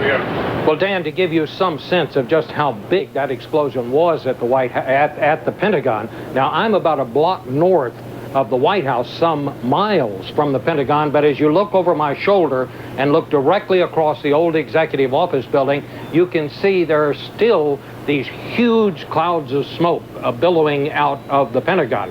This was no small explosion. It can be seen literally from miles. Dan, I must say, if there is one thing you can say for America and the American people, they come together in times of crisis like this. Just now, we got a joint statement from the Republican and Democratic leaders in the Congress. I want to read to you what they said. They said, quote, and this is Tom Daschle and Trent Lott speaking in one voice today, not two voices, speaking in one voice. They say, we are outraged at this cowardly attack. Our prayers are with the families of the victims. We are strongly behind the president. The full resources of the United States government will be brought to bear to protect the American people, and perhaps the most important part of this, and to track down and punish the perpetrators of this attack. This is being seen on Capitol Hill as another Pearl Harbor. John Warner, the ranking Republican on the Armed Services Committee, said just that. Chuck Hagel, another very influential senator on defense matters, said today America has been forever changed. Behind me, Dan, we can look back over to the White House here. Really, this whole part of Washington has been shut down, and no one is being allowed into this area. The only people that we can see between here and all the way out to National Airport are the snipers and the security people who are on top of the White House itself. These are the people who come out when the security alert goes up, the only people you can see. But the eerie part of all of this is when you get a block or so to either side of this area that has been closed down because no one's being allowed around the Washington Monument, no one's being allowed around the Jefferson Memorial. You can see all the way back to National Airport, no planes are landing and taking off.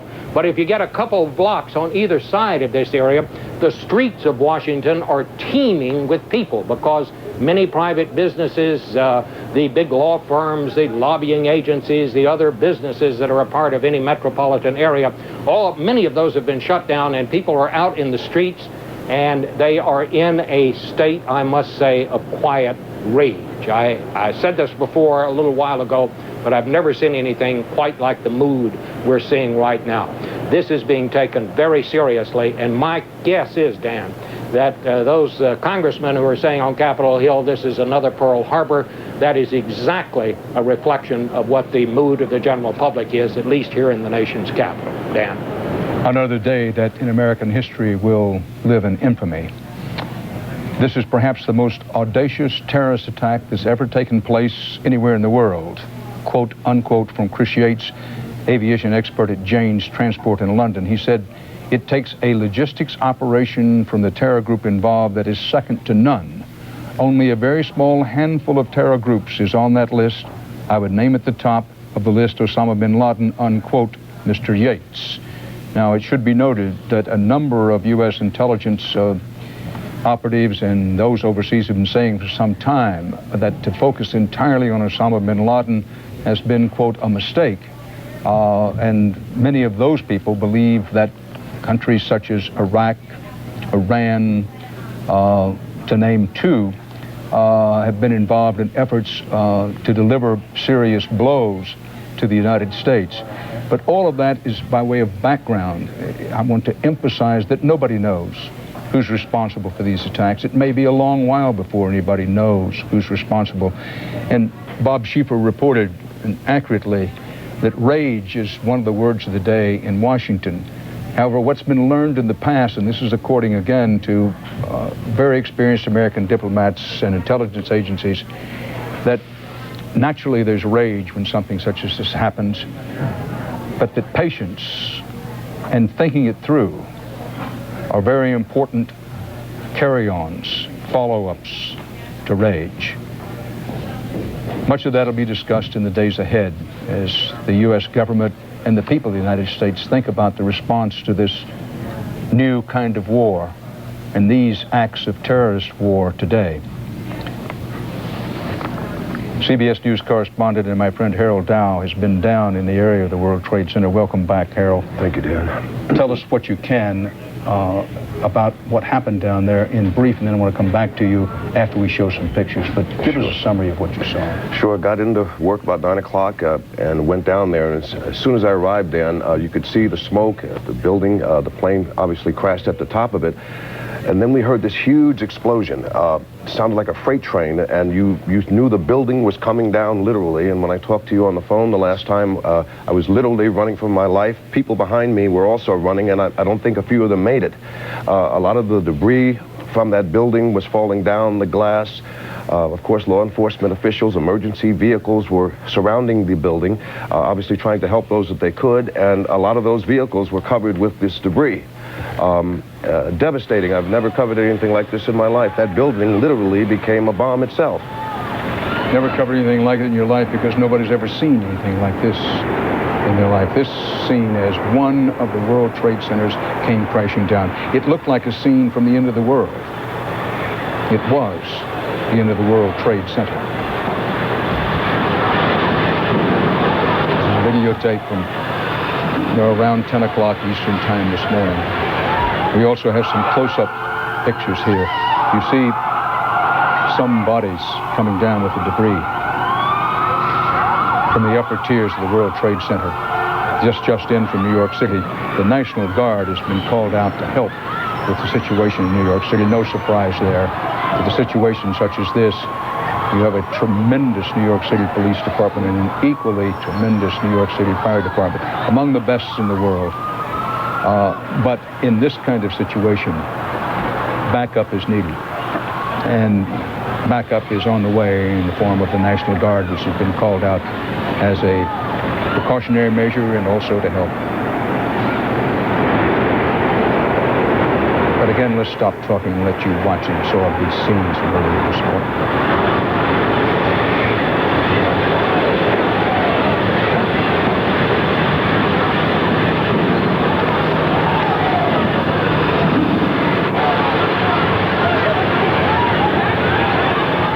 Six people are known to have jumped out of the windows.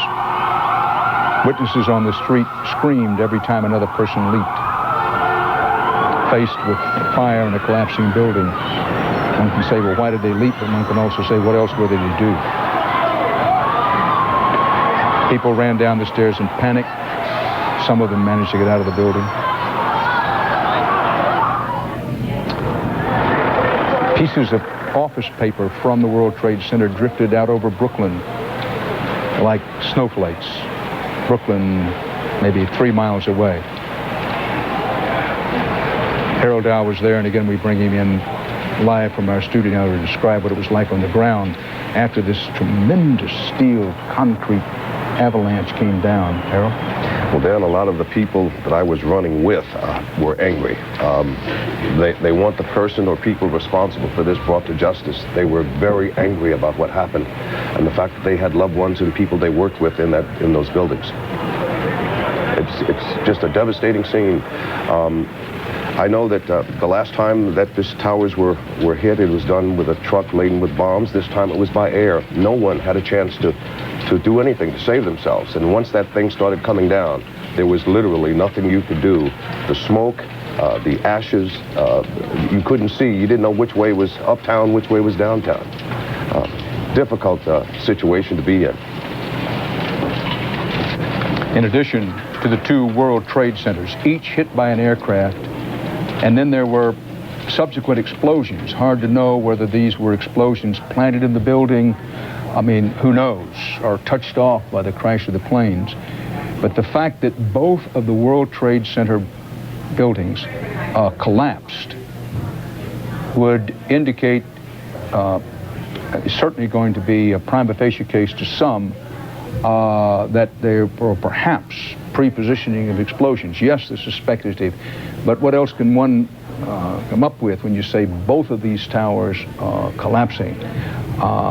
One hijacked airliner, we know, was one of the planes. The other plane, there's a widespread belief that it was a hijacked airliner, but no one knows that for sure. And then it's clearing up a little bit what happened at the Pentagon. There's a helicopter pad at the Pentagon, and that's where an aircraft of some description crashed into that helicopter pad right adjacent to the Pentagon and then spread destruction inside the Pentagon itself. We have no indication of loss of life in the Pentagon, whether there's been any. We did see some injured people early on. As for the World Trade Center situation, Harold Dow, the mayor of New York has said that the loss of life would be tremendous once we know. A New York City police spokesman who did not want to be identified said that the loss of life would be in the many thousands. There's no reason to doubt that whatsoever. None at all, Dan. And I guess a lot of questions. If the planes were indeed hijacked, how did they get the weapons on the plane going through the security that we have at the airports? A lot of questions that will have to be answered. Well, again, anybody who's been in an American airport at a time recently knows that how that happens is that many of the people who are supposed to be part of the security are napping. No one wants to say that. No one has wanted to say it, but here's a day in which, what else can you say? The alleged supposed security at our airports had holes that terrorists could literally drive trucks through. We've all known that for some time. That's not to assess blame on anyone. Sure. This is not a day for the blame game in any direction. It's a day to think about those people killed and injured in this cowardly sneak but devastatingly effective attack, and the families of those people. The CBS News affiliate in Cleveland has told us that the FBI is checking a Delta plane on the tarmac at a Cleveland airport. The significance of that, the possible significance, we can't possibly know, but that kind of thing is bound to be happening in airports all over the country today, given the situation that has developed. Now, the talk of Osama bin Laden, which we've had an awful lot of it today, again, we've made this point before, but we paused to do it again, that nobody knows who brought this attack on. What we do know is that Osama bin Laden, a Saudi multi-millionaire who has been protected and hiding out in Afghanistan for some time, that was his last known location, has been directly tied to the previous attack almost 10 years ago, not quite 10 years ago, in the World Trade Center. Osama bin Laden and his operation, no one can really say how big and widespread his operation has been. The picture created by intelligence operatives, many of them, has been, well, he has a worldwide network. Other intelligence operators say, well, his network has been overestimated, that we've made the mistake of overemphasizing bin Laden, that a lot of other people are involved in this terrorist work around the world, including some state governments. There's been some criticism quietly from U.S. diplomats and intelligence operatives and some among our allies, that one of the things that nobody wants to face is that there is such a thing as state-sponsored terrorism, something over and apart from an outlaw such as bin Laden. And then there's questions raised about, well, what's bin Laden's relationship with the Taliban and Afghanistan, this radical fundamentalist government in Afghanistan. All of these questions have been in the atmosphere. They're in the background and part of the context of today's events. However, we come back to the simple fact, nobody knows who is responsible for this. And Bob Schieffer talked about rage growing in the upper tiers of government and elsewhere in Washington. It's one thing to have the rage, it's another word to know where to direct that rage, and right now, no one knows. New York police are now saying the number of people killed or injured could be in the thousands from the World Trade Center. Keep coming back to that because we have people calling in and others who say, well, give us the number of people dead or wounded. We would if we could, but we don't know how many are dead or wounded. We go to Jim Stewart in Washington. Jim. Dan, the government here is still trying to sort out exactly what their contingency plan is going to be. As we reported earlier, they have activated a plan with the Federal Emergency Management Agency, which essentially is the plan they would have put in effect had there been a nuclear attack on the United States, a weapons of mass destruction attack. This is a very carefully coordinated plan that calls for the President of the United States to go to one location, for the Vice President to go to another, and for leaders of Congress to be taken to separate locations as well. That is what is going on now as we speak. The government is literally trying to piece itself back together because so many of its vital buildings have been emptied because of the concern here that they too could become a terrorist attack. The FBI and federal law enforcement are still operating under the assumption that this was a terrorist attack. They have no firm evidence who was involved. The obvious suspect is Osama bin Laden. But I have to tell you too, Dan, that there's been speculation about what happened on these aircraft. And the speculation that they have, underlying against speculation, is that no commercial airline pilot, even if he had a weapon pointed at him, would deliberately do what these aircraft did. Therefore, the assumption is that the pilots, the people in control of the aircraft, were the actual people who hijacked these planes.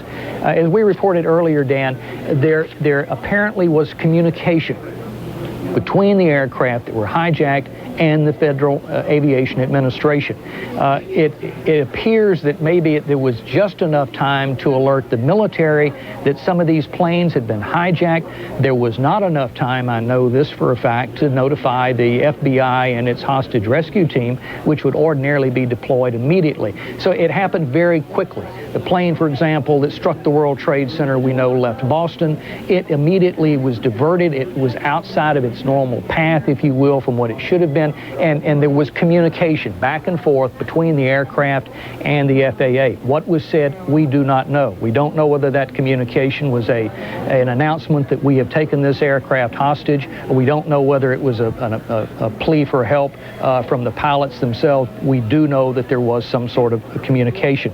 But the assumption is that if the hijackers took the plane, they had flight training. What does that suggest? It means possibly that they had learned how to fly in the military, that they knew how to fly a jet aircraft, at least well enough to do what they did. Does that suggest that this was the work of a nation, something other than a terrorist organization? No one here knows yet. It will be a long time before that evidence is clear. I will tell you, Dan, no one to our knowledge has thus far claimed credit for this attack. Good afternoon. I'm Deborah Gianolis with Rob Sweeting. We're interrupting CBS coverage briefly just to let you know what the reaction is locally. The mayor of Jacksonville and the sheriff are meeting right now. They are getting ready to hold a news conference that we will bring you as soon as it is ready to go.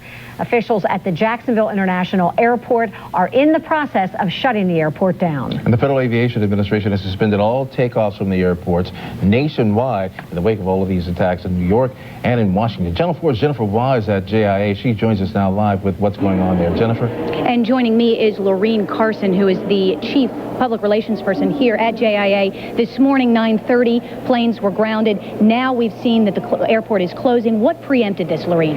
This precaution precautionary measure was created by notification from the FAA as a result of the attack in New York City.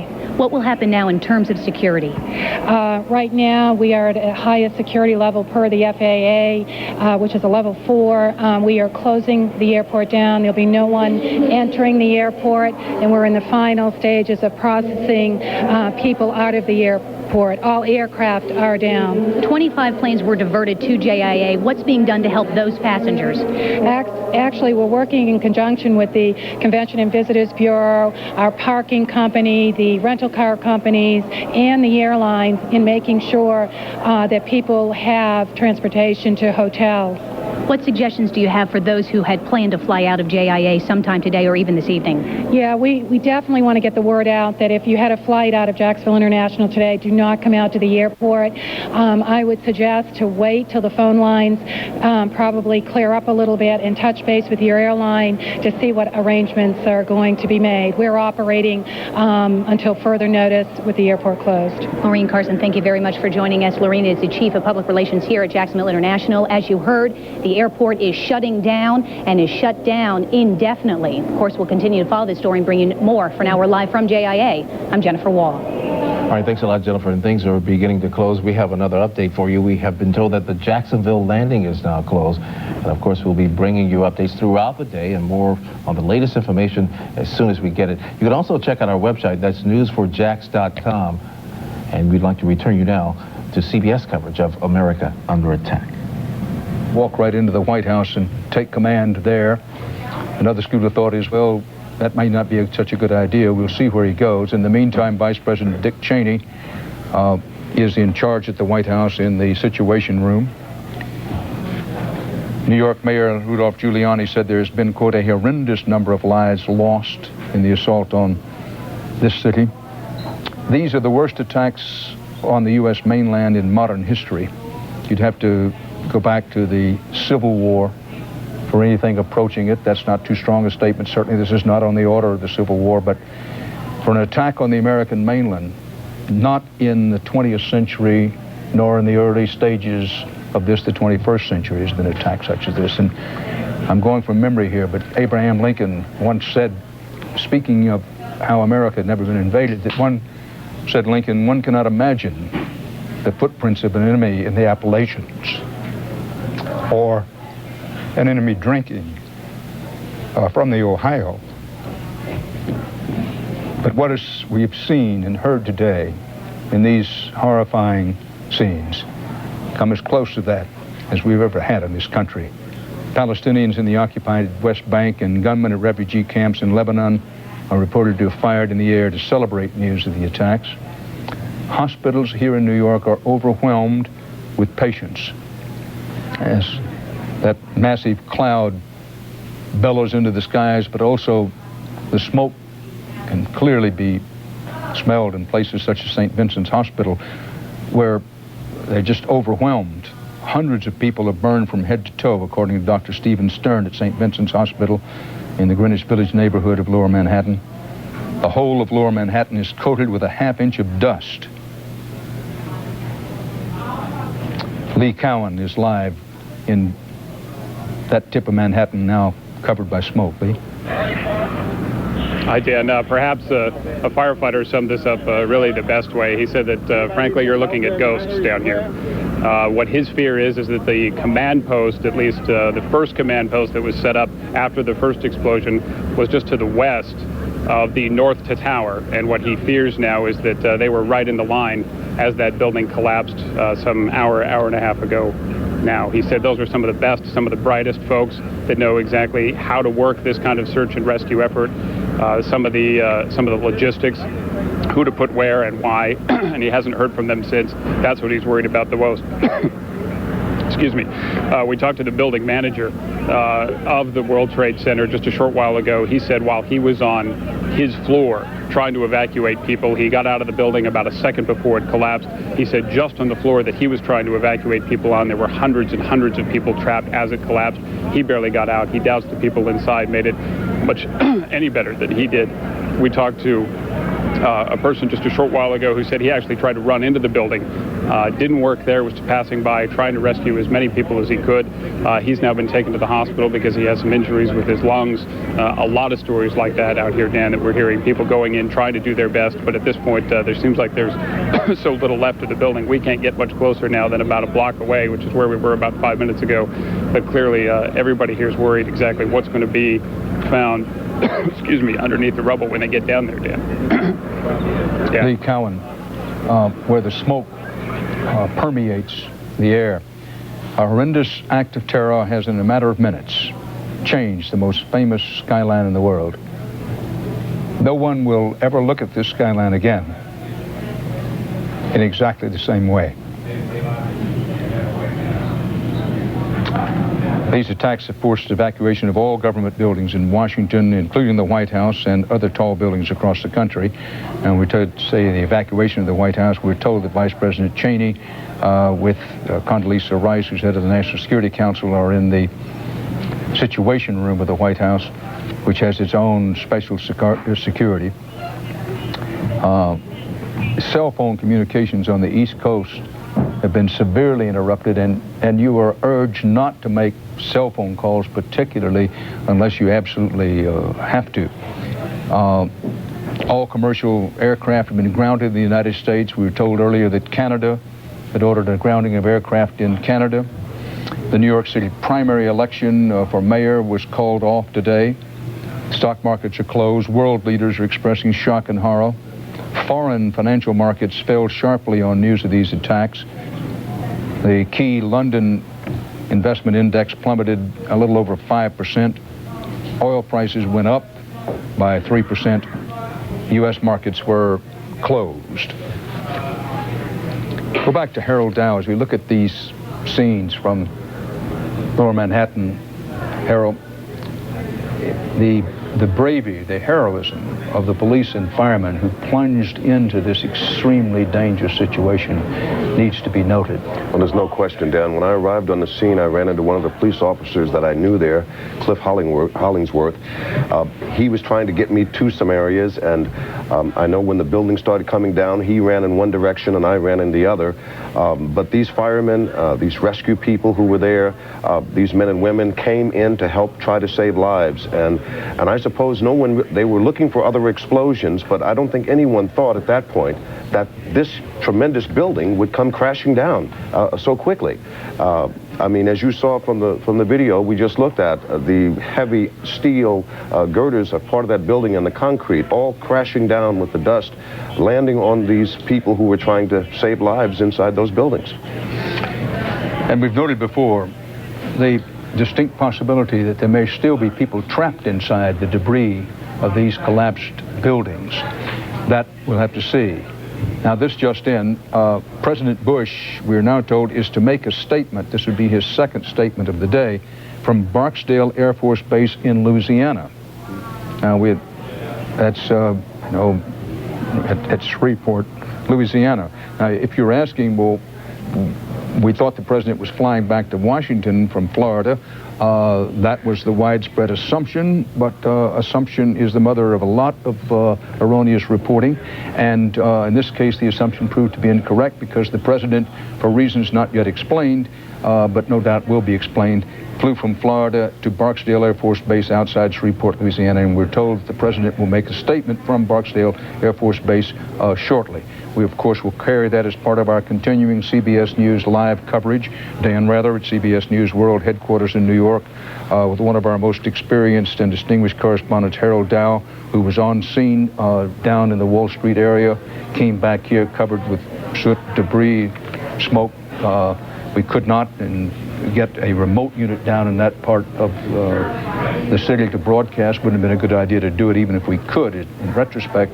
And Harold has come back to fill us in with eyewitness reports. We had Carol Marine came in earlier with moving and detailed, accurate eyewitness reports. As we contemplate all that, we go to Bob Orr in Washington with more information. Bob? Yeah, Dan, we're getting some of the first official numbers in now from the airlines involved and from the FAA. United Airlines now is telling us on the two airplanes involved in the attack that were United jets, one being a 757 and the other a 767, there were 45 people on the flight from Newark to San Francisco. 45 people, total of passengers, pilots, and flight attendants. And on the 767 United flight, which left Boston bound for Los Angeles, we now understand there were 65 people on board that airplane. Now, the two American flights, and this information I will tell you comes from the Associated Press.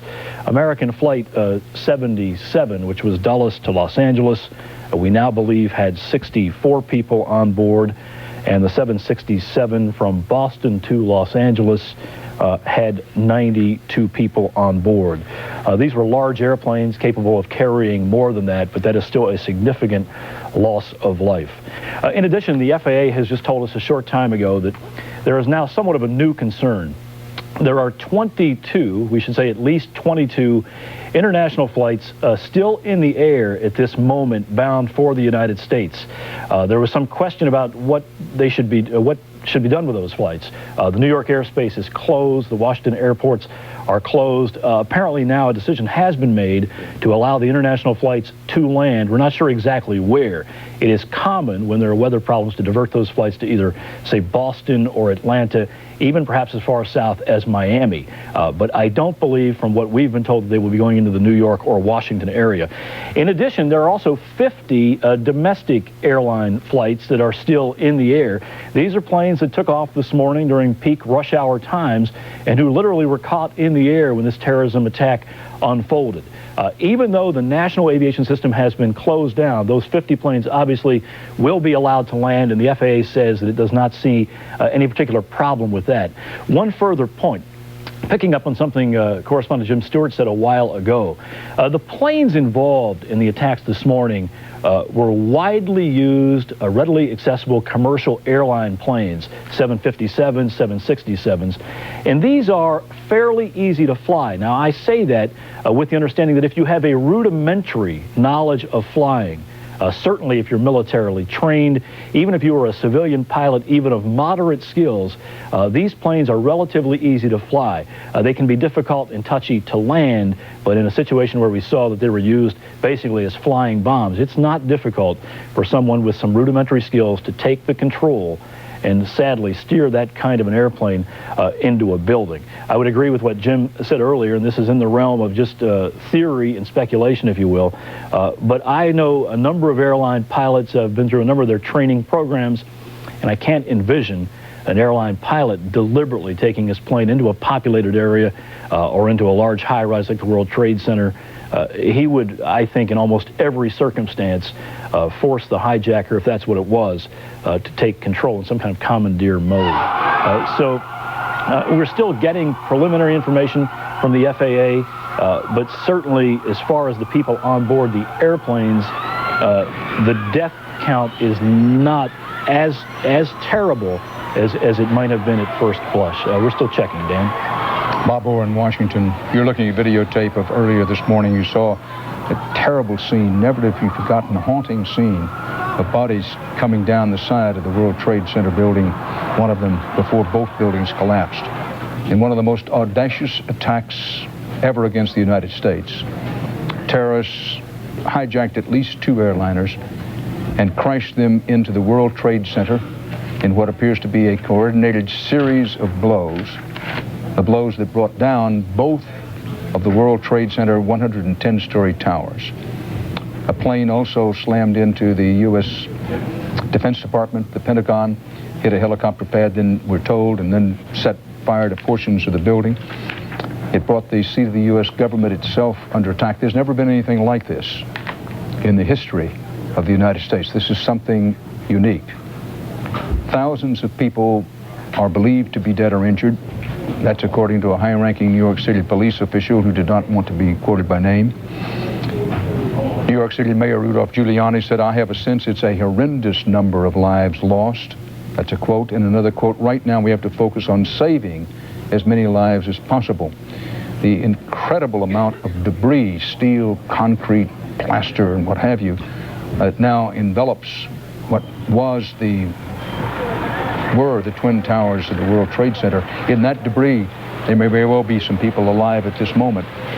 Efforts are being made to determine that.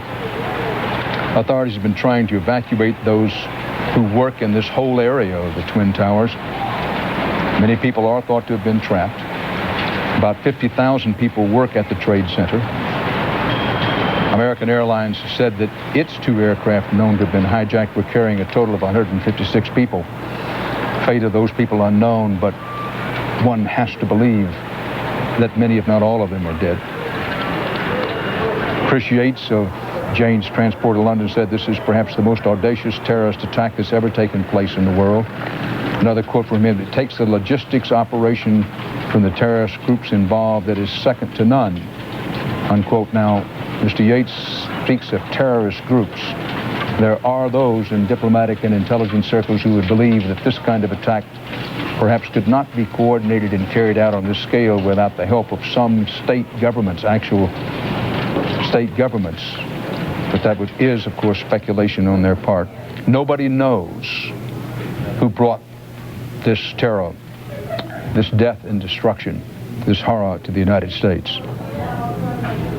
President Bush has ordered a full-scale investigation. By the way, we're told that the president will be speaking on videotape from a videotape made at Barksdale Air Force Base outside Shreveport, Louisiana. This is an unexplained situation, but understandably, the government doesn't want to explain everything they're doing and all the whereabouts of the president. The president was known to be in Florida earlier in the day. Then we got the report that he'd be speaking from Barksdale Air Force Base. Then we were told, well, he'd be speaking on videotape. To sort some of this out, our White House correspondent John Roberts is in Washington. John? And was because, frankly, it just was not safe here, or even if it was safe, the Secret Service could not be assured of the president's safety. When I came into the White House this morning, the Secret Service at that point had not declared an alert, and within about 5 or 10 minutes of my arrival, suddenly they were evacuating the grounds, and then they decided to go beyond that and evacuate the building itself. After the twin attacks on the Twin Towers of the World Trade Center in New York City, there had not been a national alert declared, but just about the time that I walked in the gate of the White House this morning, that other explosion occurred at the Pentagon, and that's when the Secret Service said, this is very serious. We're targeted here in Washington. We have to get everyone out. Now, the Vice President and his staff, who were in the building at the time, were evacuated. They have been taken to an undisclosed location. We understand that the Vice President is with his wife, Lynn Cheney, as well. Louis Libby, his Chief of Staff, is with him, and Condoleezza Rice, the National Security Advisor. They have established an off-campus situation room. There is a situation room, Dan, as you know, in the basement of the White House, in which the leaders of the National Security Council and the military meet anytime there is a potential for a national emergency, or anytime that there is a serious threat against American interests abroad. Because there is a plan here in Washington to devolve power from all of the agencies and departments to take them to remote locations, there is a situation room that is set up in a location other than the White House. That's where the Vice President, we understand, is working out of.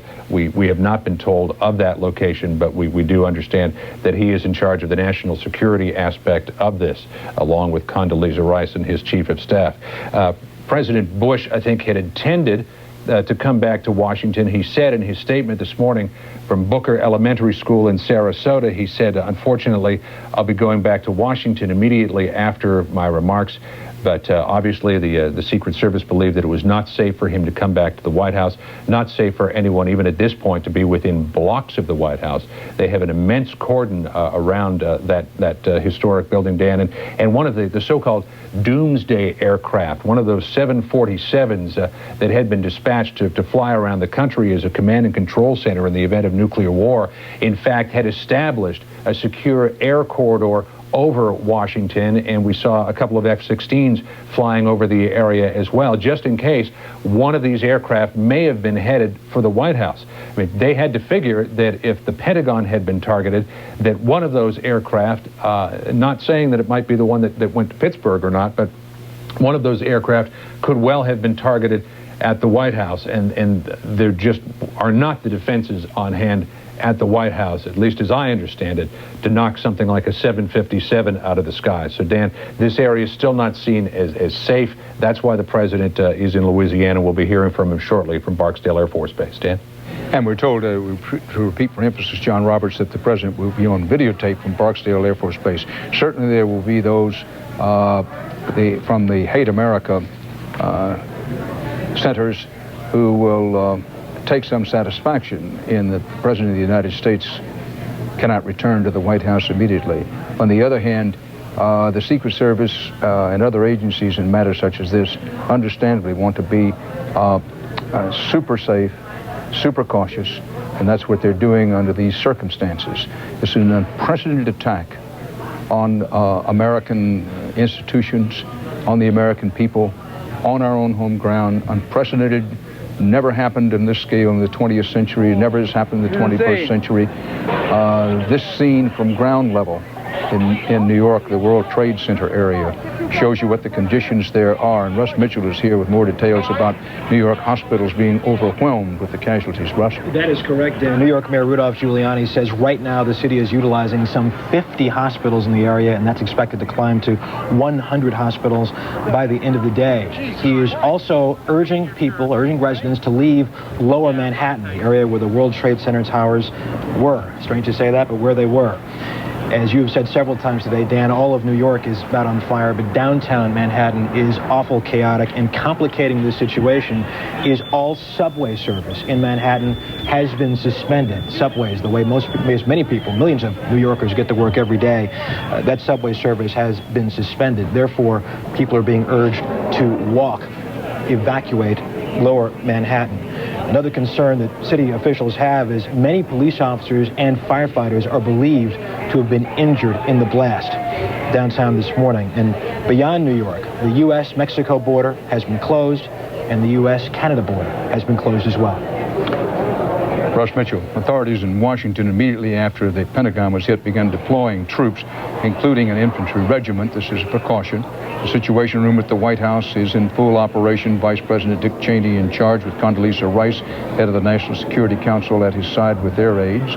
Authorities are on alert from coast to coast. Air traffic throughout the country has been halted, and there's been a significant tightening of security at strategic installations.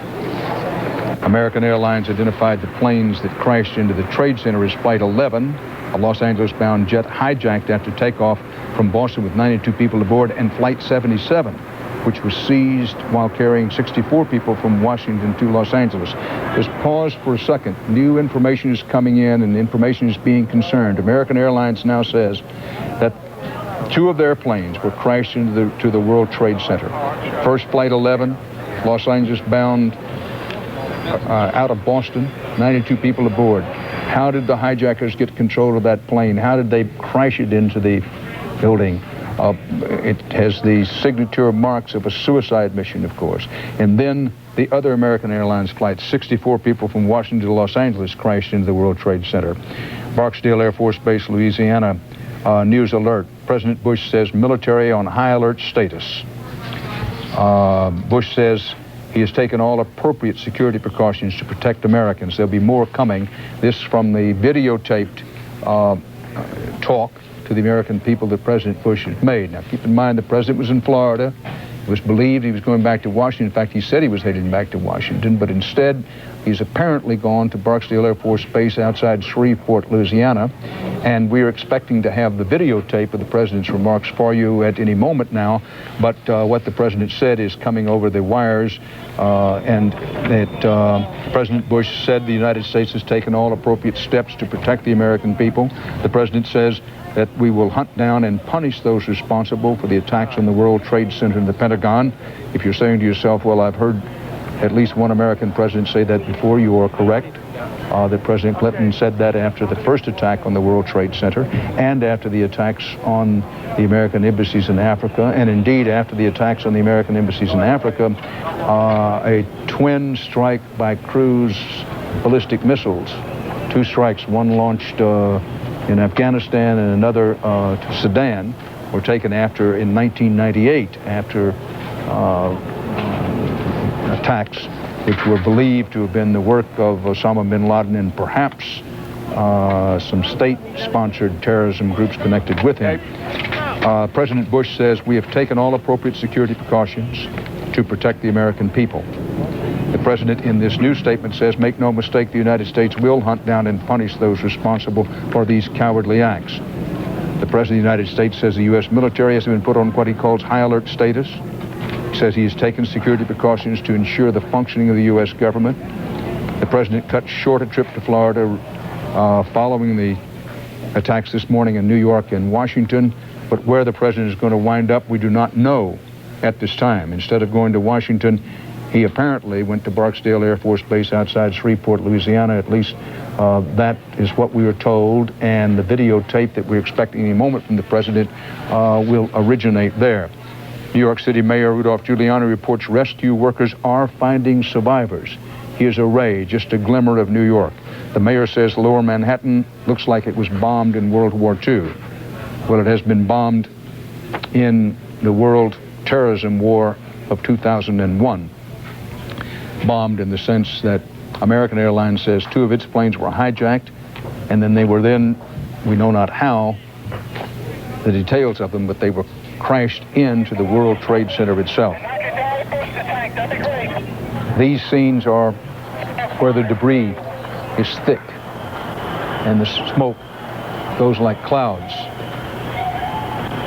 and will for a long while in Lower Manhattan, on the edge of Greenwich Village, right at the tip of Manhattan, with the Statue of Liberty in the background. These attacks have occurred one day before the sentencing of an associate of Osama bin Laden in connection with the embassy bombings in Tanzania in 1998. The sentencing of this associate of bin Laden, and forgive my pronunciation, Mohammed al-Okali, the accused in that were convicted in a court here in Manhattan. They face the death penalty. They're charged with directly assisting the American embassy bombing in Kenya and in Saudi Arabia. In the background, of course, there was another terrorist attack in the Cobalt Towers in Saudi Arabia in the 1990s, still unsolved. Although there were many in the U.S. government convinced that that bombing of the U.S. Air Force Towers apartment building really in Saudi Arabia was connected to the government of Iran. That was a belief, but there was never solid evidence put out to that. These are scenes from earlier in the day, but now we're going to take you to Belleville Hospital as soon as we can put up the pictures. New York hospitals are overwhelmed with the casualties. In Bellevue Hospital, every available doctor, nurse, orderly, working on cases of the injured. If you're saying to yourself, what can I do? One thing you can do is stay off the telephone. That would be helpful, particularly cell phones. The other thing you can do is think about, not at this moment, but think about contributing blood, because blood plasma supplies are going to be very short, to say the least, as New York City deals with an unprecedented situation in which the mayor has said, and the police have also said, there are bound to be tremendous numbers of dead. The leader of the Hamas organization has denied any responsibility in the attacks. Well, there'll be a long line of people denying responsibility for these attacks. Leaders of the Taliban, the radical fundamentalist Islamic group ruling Afghanistan, which have been in the process of protecting Osama bin Laden, we are told have been quickly gotten out what can only be described as a public relations operation, denying that they have anything to do with this. But all of that